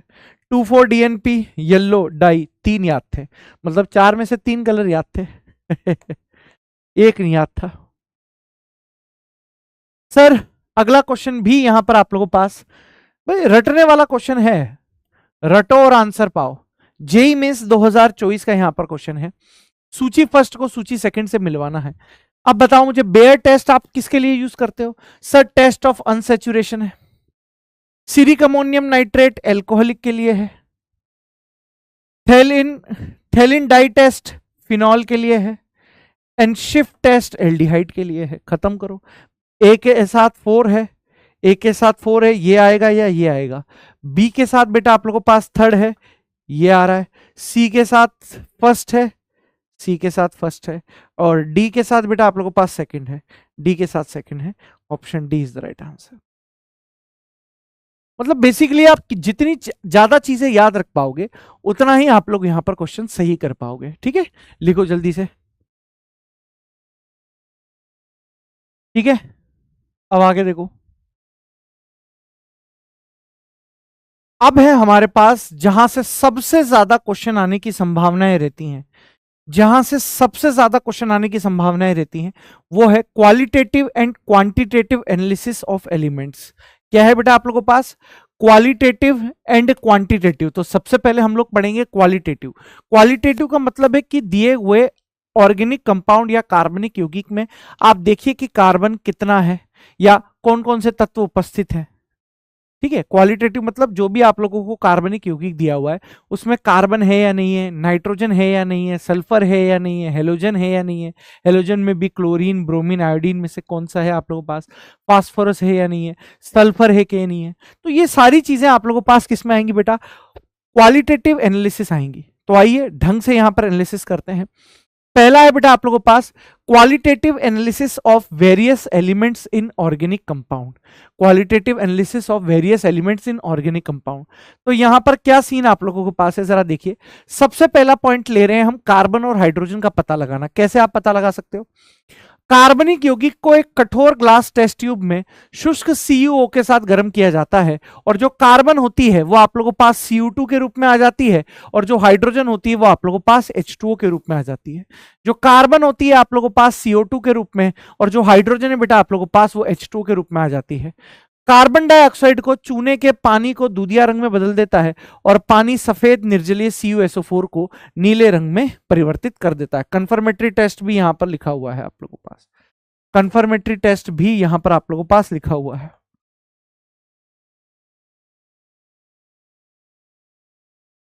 कि जो कॉपर आप लोगों के पास होगा वो यहां पर प्रयोग किया जा रहा है। कार्बन डाइऑक्साइड चूने के पानी को दूधिया रंग में बदल देगा, और पानी निर्जलीय CuSO4 को, है ना, कॉपर नीला तोते में बदल देगा।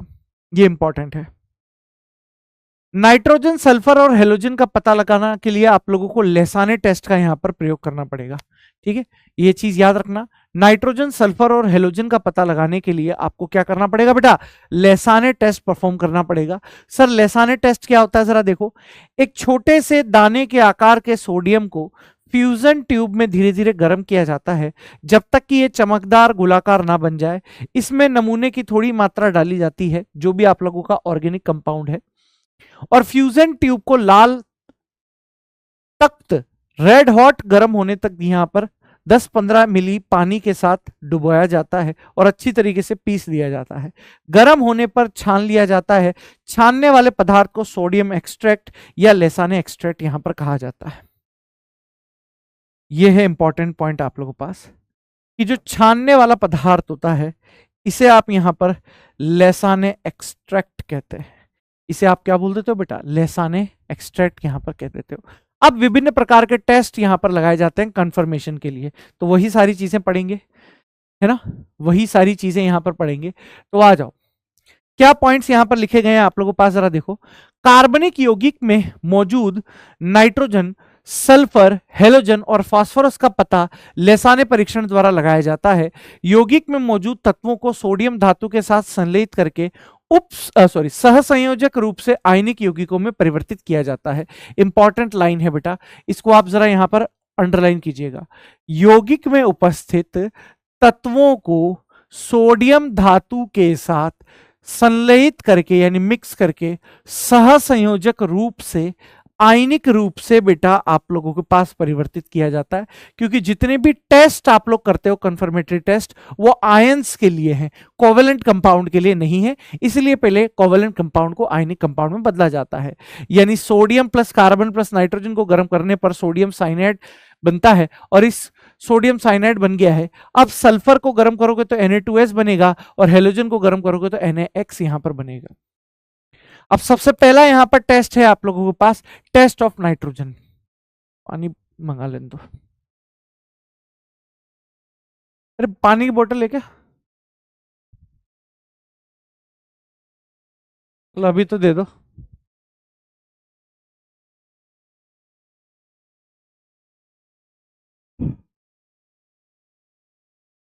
देखो भाई, टेस्ट ऑफ नाइट्रोजन यहां पर आप लोगों के पास क्या है।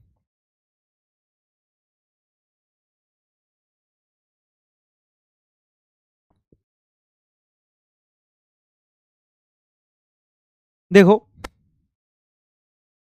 साइनाइड आयन की अगर आप Fe+2 के साथ यहां पर रिएक्शन कराओगे तो आप लोगों के पास FeCN6-4 का एक कॉम्प्लेक्स कंपाउंड बनेगा। और सर इस कॉम्प्लेक्स की रिएक्शन अगर आप वापस से Fe+3 के साथ कराते हो तो बेटा प्रशियन ब्लू कलर का आप लोगों के पास यहां पर कॉम्प्लेक्स बनेगा। तो याद रखना, टेस्ट ऑफ नाइट्रोजन के लिए, टेस्ट ऑफ नाइट्रोजन के लिए बेटा आप लोगों के पास क्या बनता है? प्रशियन ब्लू कलर का यहां पर कॉम्प्लेक्स बनता है। क्वेश्चन आएगा, अभी मैं करवाऊंगा बहुत सारे question. Sir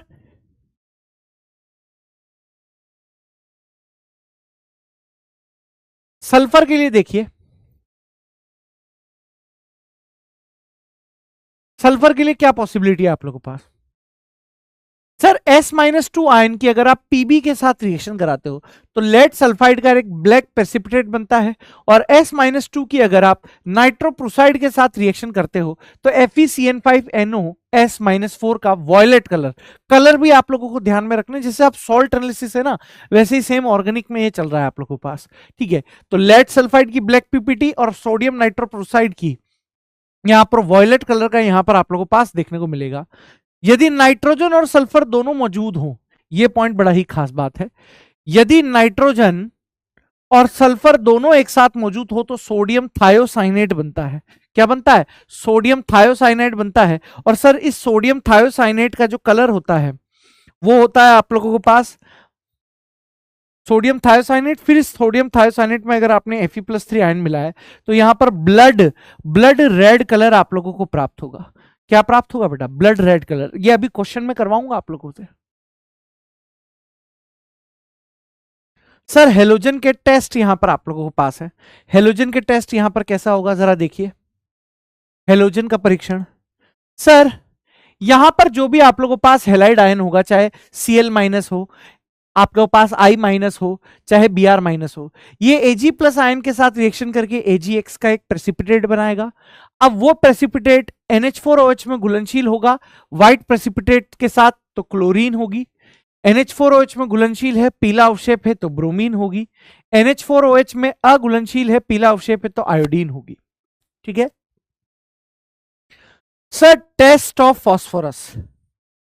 test of phosphorus बेटा, फास्फोरस के लिए कार्बनिक यौगिक को सबसे पहले Na2O2 के साथ यहां पर मिलाया जाएगा, तो आप लोगों के पास Na3PO4 यहां पर बनेगा। इस Na3PO4 में जैसे ही आप HNO3 मिलाओगे तो H3PO4 बन जाएगा। इस H3PO4 की आप NH4 के साथ क्रिया कराते हो तो एक कॉम्प्लेक्स यहां पर बन जाता है येलो पीपीटी का। ठीक है, अब कुछ महत्वपूर्ण जानकारी है, ये बाद में आएगी, लेकिन बता देते हैं, बता देते हैं महत्वपूर्ण जानकारी क्या है। ये भी आगे आएगा वैसे तो, ये चलो बाद में ही करेंगे इसको। ये महत्वपूर्ण जानकारी को बाद में ही करेंगे। अब क्वेश्चन देख लेते हैं, क्वेश्चन देख लेते हैं। क्वेश्चन कैसा है आप लोगों के पास? क्वेश्चन है जेई मेंस 2025 23 जनवरी इवनिंग शिफ्ट का। यहां पर आप लोगों के पास क्वेश्चन है, लैसाने परीक्षण में सहसंयोजक कार्बनिक अणु आयनिक यौगिकों में बदल दिए जाते हैं। बिल्कुल ठीक है, ताकि टेस्ट वगैरह परफॉर्म हम कर सकें। तो पहला जो स्टेटमेंट है आप लोगों के पास एकदम करेक्ट है, कोई दिक्कत वाली बात नहीं है।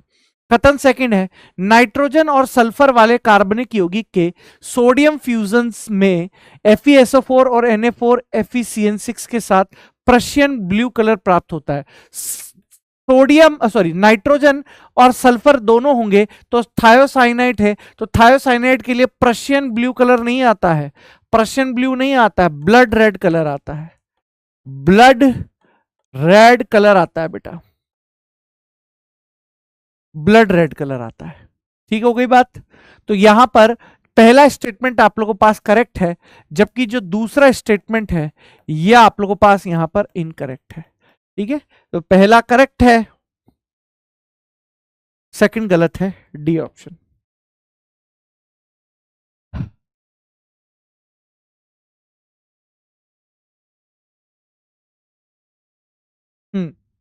इस क्वेश्चन को देखिए, इस क्वेश्चन को देखिए, जेई मेंस 2024 ऑनलाइन 29 जनवरी मॉर्निंग शिफ्ट का यहां पर क्वेश्चन है। Cl- की पुष्टि के लिए chromyl chloride test, chromyl chloride test आ गया बेटा आप लोगों के पास। CrO2Cl2 में एक पीला घोल प्राप्त होता है। घोल का अम्लीकरण और एमाइल एल्कोहल और 10% H2O2 मिलाने से कार्बनिक परत नीली हो जाती है, जो कि क्रोमियम पेंटाऑक्साइड के गठन का संकेत देती है। क्रोमियम की oxidation state, chromium pentoxide CrO5 के लिए बोल रहा है। CrO5 सब कुछ बोल दिया इसने, बस अपन को इस CrO5 की ऑक्सीडेशन स्टेट बतानी थी। तो बेटा बटरफ्लाई स्ट्रक्चर बनती है इसकी। तो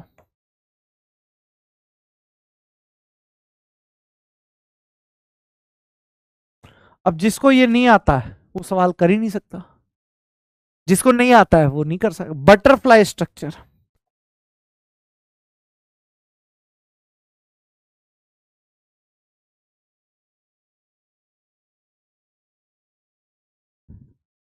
-1 -1 -1 -1 -2, तो इसकी हो जाएगी +6। इस -1 के हिसाब से +1, इस -1 के हिसाब से +1, इस -1 के हिसाब से +1, इस -1 के हिसाब से +1, तो +4, और ये -2 है तो ये +2, +6।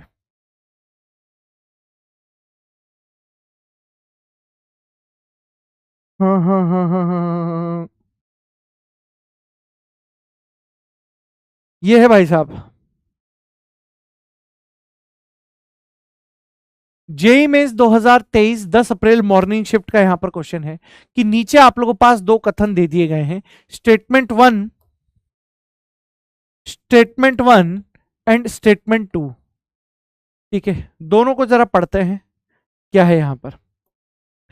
aqueous solution of K2Cr2O7 is preferred as primary standard in volumetric analysis over Na2Cr2O7। Hygroscopic nature की वजह से प्रिफर आप करते थे हो। ठीक है, एक मिनट, हाइग्रोस्कोपिक नेचर की वजह से नहीं करते हैं, आई थिंक सो। एक बार कंफर्म कर लेता हूं मैं। तो पहला सही है, पहला यहां पर सही है। दूसरा है K2Cr2O7 has higher solubility in water than Na2Cr2O7। देखो, Cr2O7 तो कॉमन है। अब अगर आप यहां पर आयन का कंपैरिजन करते हो, Na plus and K plus का यहां पर अगर आप कंपैरिजन करते हो, तो सीन यहां पर क्या है कि जो साइज है आप लोगों के पास, वो पोटेशियम की ज्यादा है। और जब साइज ज्यादा है तो यहां पर क्या होगा भाई, Na+ जल्दी डिसॉल्व होना चाहेगा, है ना। Na+ जल्दी डिसॉल्व होना चाहेगा, क्योंकि जलीय विलयन में जो जितना छोटा होता है वो उतना खोटा होता है। यानी बेटा, ये ज्यादा जल के अणुओं के साथ जलयोजित होकर मोटा हो जाएगा, यानी यहां पर इसका हाइड्रेशन ज्यादा होगा, हाइड्रेशन ज्यादा होगा। तो सॉल्युबिलिटी इसकी ज्यादा होगी, तो ये गलत हो गया। कथन फर्स्ट सही है, कथन सेकंड फॉल्स है।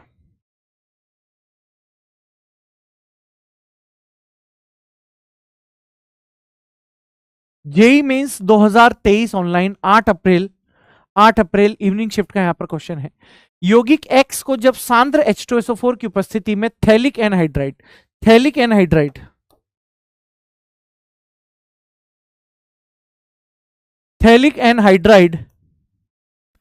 के साथ अभिक्रिया किया जाता है तो Y प्राप्त होता है। Y का उपयोग अम्ल क्षार सूचक के रूप में किया जाता है। X और Y यहां पर क्या होंगे? तो भाई सिंपल सी बात है कि X को, यह देखो सर, X को जब कंसंट्रेट H2SO4 के साथ यहां पर उपस्थिति में मिलाया जाता है तो थैलिक एनहाइड्राइड, ये हो गया है X को सांद्र H2SO4 की उपस्थिति में थैलिक एनहाइड्राइड मतलब ये है।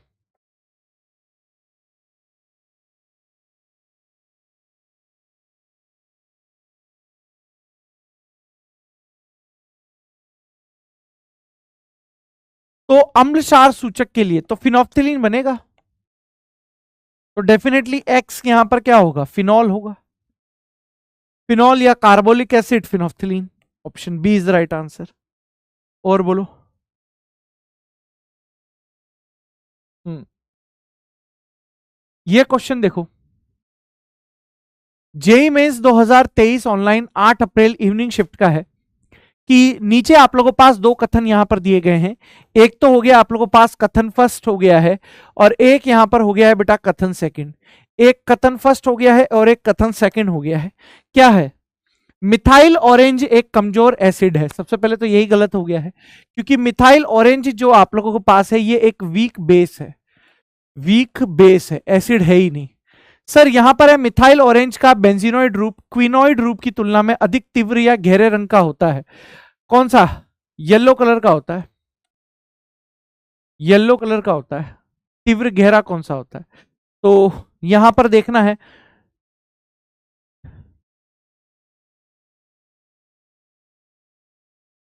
तो यहां पर मेरे हिसाब से तो ये नहीं आएगा, ये नहीं आएगा। मेरे हिसाब से तो दोनों ही आप लोगों के पास इनकरेक्ट है, ऑप्शन ही आएगा।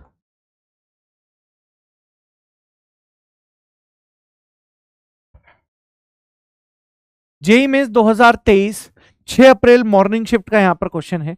नाइट्रोजन के लिए देखो, सल्फर के लिए, नाइट्रोजन के लिए, और ये हेलोजन के लिए तो AgNO3 है, फास्फोरस के लिए ये है, ठीक है। सी के साथ सेकंड है, सॉरी डी के साथ सेकंड है, सी के साथ फोर्थ है, ए के साथ थर्ड है, और बी के साथ फर्स्ट है। ठीक, ऐसे क्वेश्चन है भाई।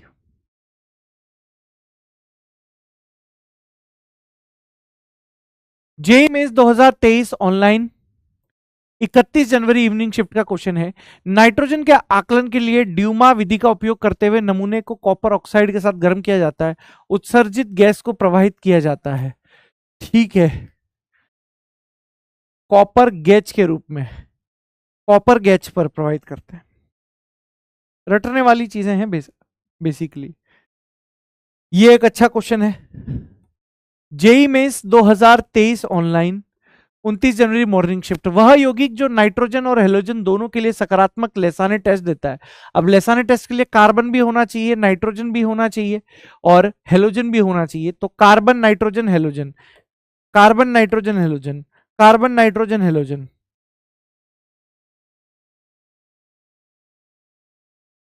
JEE Mains 2022 online 30 January, sorry 30 June morning shift, अभिकर्मक उदासीन FeCl3 का उपयोग किसकी उपस्थिति के लिए पता लगाते हो? फिनोलिक और एसीटेट, फिनोलिक और एसीटेट।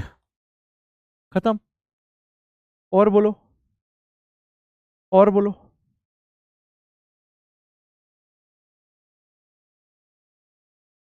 जेई मेंस 2022 ऑनलाइन 28 जून मॉर्निंग शिफ्ट का यहां पर आप लोगों के पास क्वेश्चन है। सोडियम नाइट्रोप्रोसाइड, सोडियम नाइट्रोप्रोसाइड का उपयोग करके सल्फर के लिए लेसाने परीक्षण में बनने वाले वॉयलेट कलर। अब ये छोटे मोटे ये कर लेना अब, ठीक है ना। जैसे ये क्वेश्चन है, जेई मेंस 2021 ऑनलाइन 27 अगस्त इवनिंग शिफ्ट, कार्बनिक यौगिक में क्रियात्मक समूह की पहचान के लिए प्रयुक्त निम्नलिखित परीक्षणों में से कौन सा परीक्षण कॉपर अभिकर्मक का उपयोग नहीं करता है? कॉपर अभिकर्मक का प्रयोग कौन करता है? सेलीवेनोव टेस्ट।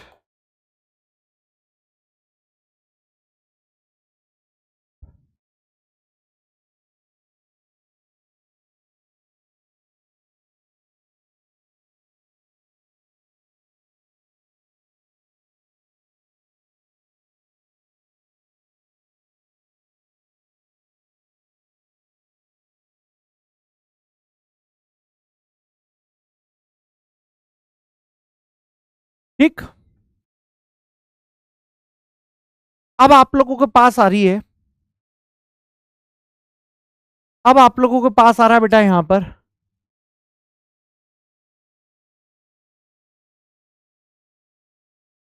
ये हो गया, ये हो गया।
जमाना भी तो पड़ता है भाई।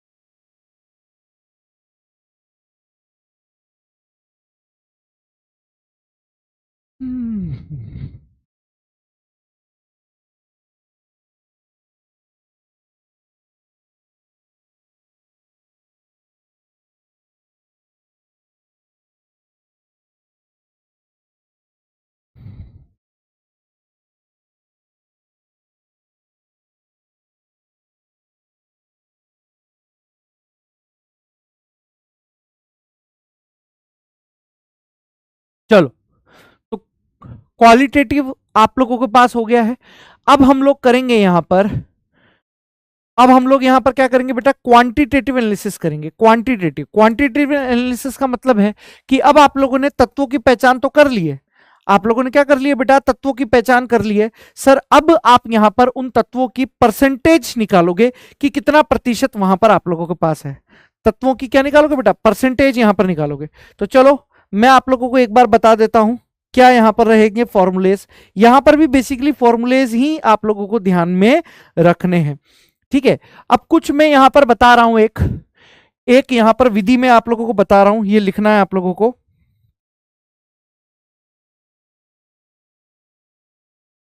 यहां पर लिखना है कार्बन तथा हाइड्रोजन के लिए है एक विधि, यहां पर लिखिएगा कार्बन तथा हाइड्रोजन के लिए,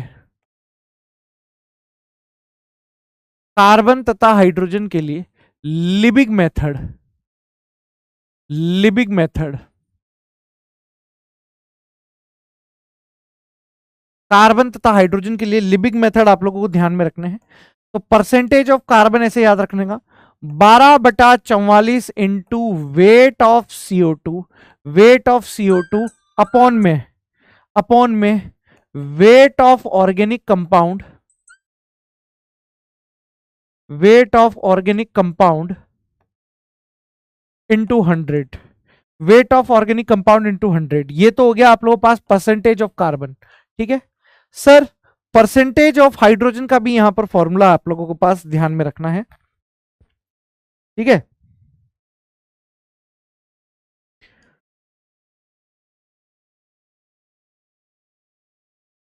बिल्कुल सही लिखाया है।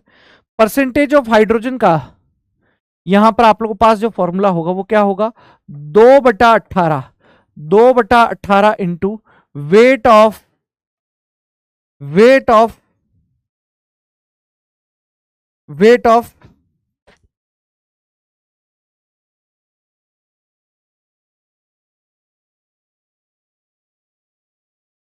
H2O अपॉन में weight of organic compound into 100। ये आप लोगों को दोनों फॉर्मूले मिसिंग थे, लिखे नहीं गए थे, तो मैंने आप लोगों को यहां पर लिख दिया। ये दोनों चीजें यहां पर आपको लिखनी है। ठीक है, सबसे पहली जो विधि है आप लोगों के पास कार्बन और हाइड्रोजन को मात्रा नापने के लिए, वो है लिबिग मेथड, तो वो है। अब इस पर बेस्ड जरा मैं क्वेश्चन प्रैक्टिस आप लोगों को करा दूंगा, इस पर बेस्ड क्वेश्चन प्रैक्टिस जरा करा देता हूं। जैसा ये देखो, ये क्वेश्चन यहां पर आप लोगों के पास है कि किसी कार्बनिक यौगिक के 0.3960 ग्राम के दहन पर 0.792 ग्राम CO2 एंड 0.32 ग्राम H2O यहां पर आप लोगों के पास बनती है। Percentage of carbon and hydrogen यहां पर ज्ञात करना है। तो आप कैसे ज्ञात कर सकते हो बेटा, परसेंटेज ऑफ कार्बन कैसे ज्ञात कर सकते हो? हेलो, 5:40 की है ना ट्रेन, तो अपन में 4:30 बजे निकल जाऊंगा सर, अभी तो फ्री यहीं से डायरेक्ट स्टूडियो से। आप आ जाना 5:30 तक आ जाना, 5:40 की है तो 5:20, 5:15 तक आ जाना। ठीक है गुरुजी। देखो भाई, परसेंटेज ऑफ कार्बन यहां पर कैसे निकालोगे, लिबिक मेथड से। परसेंटेज ऑफ कार्बन यहां पर है आप लोगों के पास 12/44, 12/44 into weight of CO2, weight of CO2 upon में weight of organic compound, weight of organic compound into 100, into 100। ये है आप लोगों के पास सीन। ठीक है ना, अब यहां पर आप निकाल लो परसेंटेज ऑफ कार्बन से, 12/44, 12/44 इंटू वेट ऑफ CO2 कितना है बेटा 0.792 है, अपॉन में वेट ऑफ ऑर्गेनिक कंपाउंड कितना है बेटा 0.3960 है, इंटू 100। इससे तो आप लोग ये निकाल लेना परसेंटेज ऑफ कार्बन, अभी एक साथ निकालेंगे सर। अब हम लोगों को परसेंटेज ऑफ हाइड्रोजन भी यहां पर कैलकुलेट करना है, तो कैसे करोगे, परसेंटेज ऑफ हाइड्रोजन बराबर 2/18 into weight of H2O upon में weight of organic compound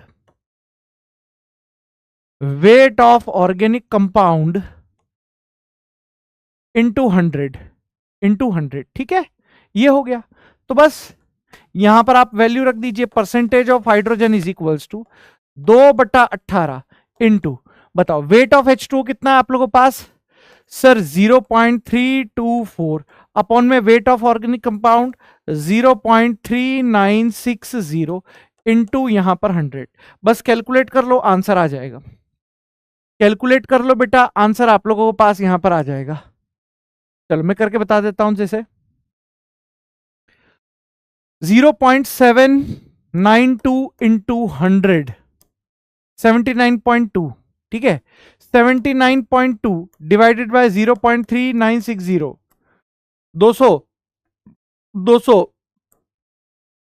12/44 0.27 200 into 0.27 54%, 54% carbon हो गया।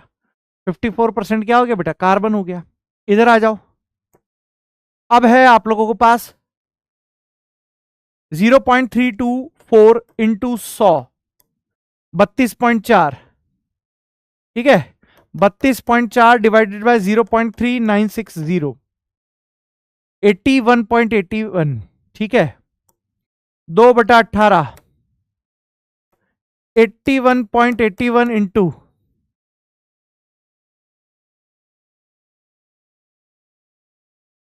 81.81 इंटू 8.99% यहां पर आप लोगों के पास 8.99%।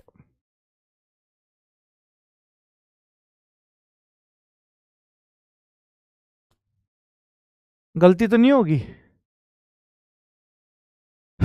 2 into 0.324 into 100, 2 into 0.324 into 100 64.8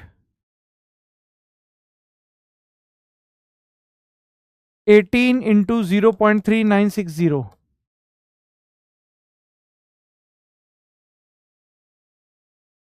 64.8 divided by 7.128 9 point के लगभग आ रहा है, लगभग 9% के लगभग आ रहा है। ठीक है, तो ऐसे बेटा आप लोगों को कैलकुलेशन करनी होती है सर। अब आगे का पॉइंट यहां पर आप लोगों के पास क्या है बेटा,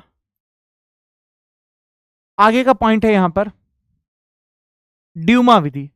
नाइट्रोजन का अनुमान ड्यूमा विधि और जेल्डॉल विधि के द्वारा यहां पर आप लोग लगाते हैं। ड्यूमा विधि क्या है, मान लीजिए एसटीपी पर नाइट्रोजन का आयतन V है, कार्बनिक यौगिक का द्रव्यमान Mg है, तो 28 into V into 100 upon 22400 into M.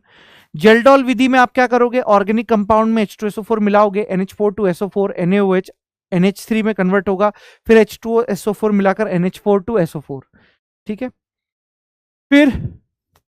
फिर कैरियस विधि में आप लोगों के पास क्या करना है, ये करना है, सल्फर की कैरियस विधि में ये करना है, ठीक है, फॉस्फोरस में ये करना, बेसिकली फॉर्मूले का खेल है पूरा। अब आ जाओ, एक एक सवाल आप लोगों को यहां पर करा देता हूं, एक एक सवाल यहां पर आप लोगों को करा देता हूं। जैसे ये सवाल है, एक कार्बनिक यौगिक का 0.25 ग्राम एनटीपी पर 31 ml N2 गैस यहां पर आप लोगों को पास देता है, ना 31 ml यहां पर देता है। तो अब आप लोगों को यहां पर बताना है परसेंटेज ऑफ नाइट्रोजन, ड्यूमा विधि। अब ड्यूमा विधि में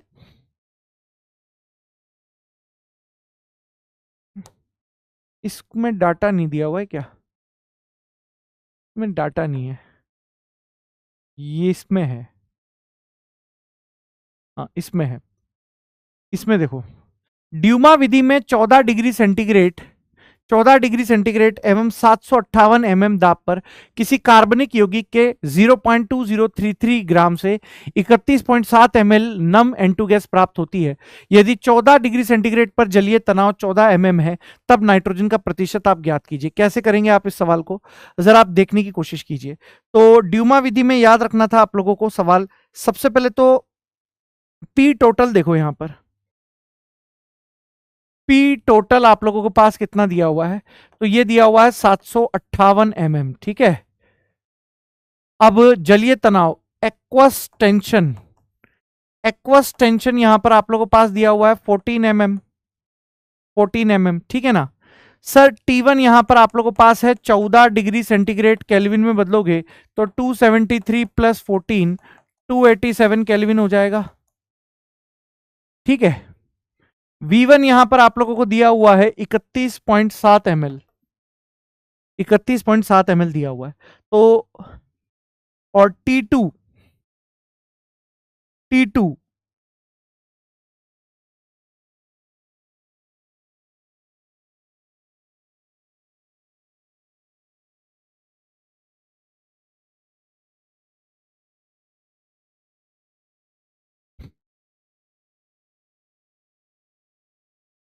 नहीं है तो 273 मानो, 273 ही मानना हमेशा।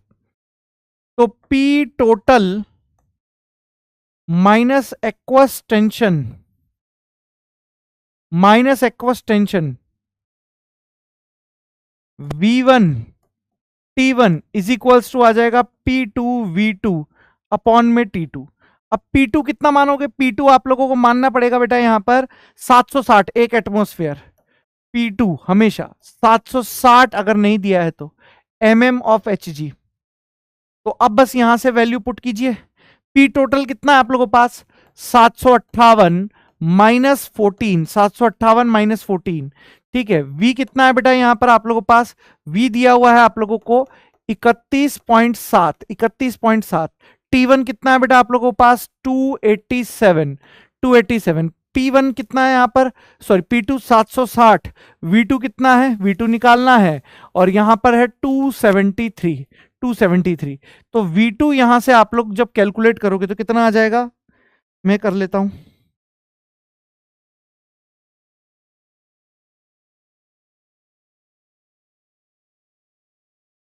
ट्वेंटी 9.5 ml यहां पर आ गया, 29.5 ml।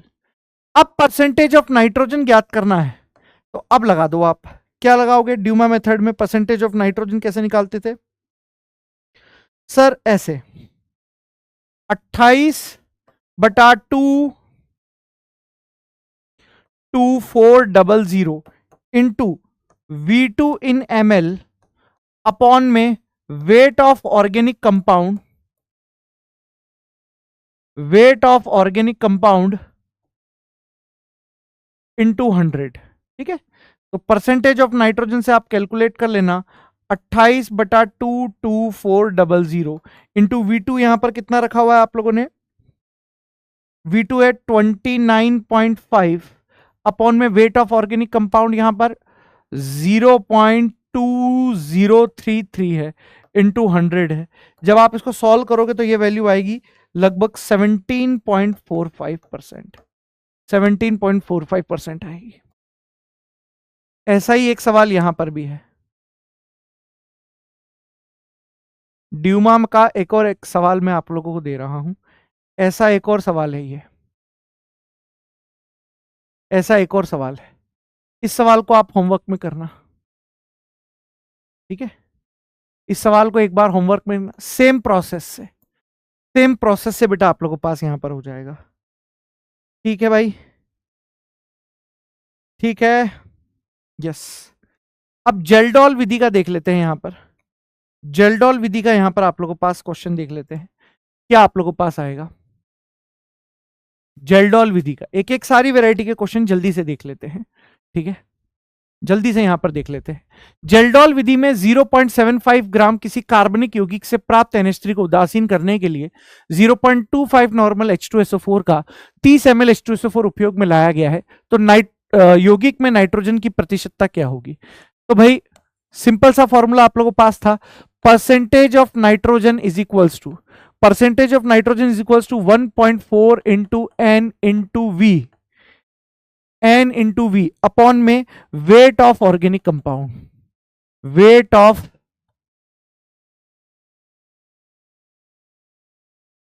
Wait of organic compound यहां पर आप लोगों के पास आ जाएगा।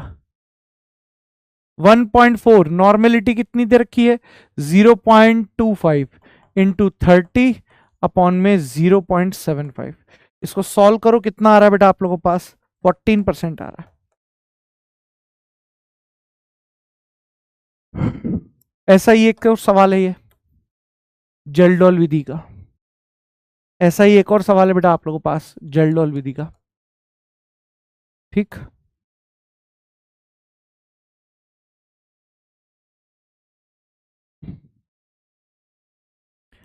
अब जैसे ये है क्वेश्चन है यहां पर कि कैरियस विधि में हेलोजन के अनुमान में 0.15 ग्राम कोई कार्बनिक यौगिक 0.12 ग्राम AgBr देता है ब्रोमीन की प्रतिशतता।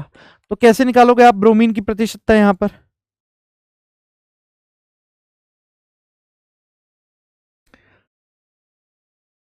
80 बटा परसेंटेज ऑफ ब्रोमीन, 80 बटा 180 BaSO4 इंटू 0.12 अपॉन 0.15 इंटू 100। क्या आएगा बेटा आप लोगों के पास? यहां पर कैलकुलेट करोगे तो 34% आ जाएगा।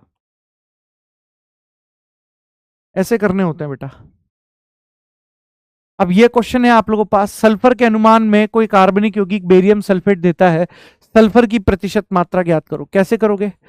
Percentage of sulphur is equals to, sir 32/233 weight of barium sulphate, weight of organic compound, calculate करो क्या आएगा। इसको कैलकुलेट करोगे तो ये आएगा 43.4%। ऐसे क्वेश्चन करने होते हैं दोस्त।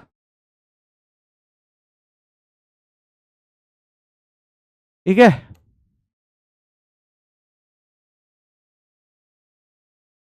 जेल्डोल विधि के लिए N2, जेल्डोल विधि का उपयोग किया जा सकता है N2 के लिए, सॉरी जेल्डोल विधि इसके लिए नहीं, एनिलीन के लिए। अब दो चार क्वेश्चन है, ये करके देखना। ये दो चार क्वेश्चन है, करके देखना भाई, ठीक है।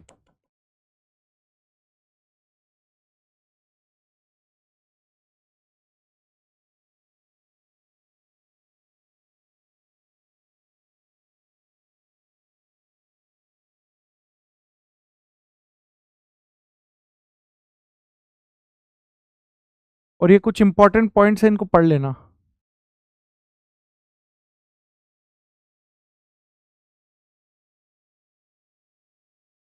ये कुछ इंपॉर्टेंट पॉइंट्स हैं, इनको पढ़ लेना, ठीक है ना। तो that is it from my side. मेरी तरफ से आप लोगों का ये कुछ इंपॉर्टेंट पॉइंट्स है, इनको पढ़ के जाना। मेरी साइड से आप लोगों का ऑर्गेनिक का सिलेबस यहां पर होता है समाप्त। अब आप लोगों से यही दुआ है कि आप लोग बहुत शानदार तरीके से अपने ऑर्गेनिक के सिलेबस को रिवाइज करेंगे, ठीक है ना।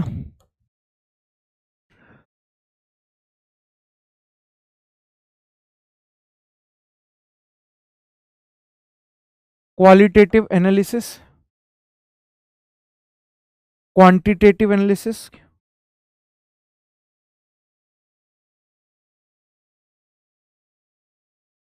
Neat and JEE-PYQ।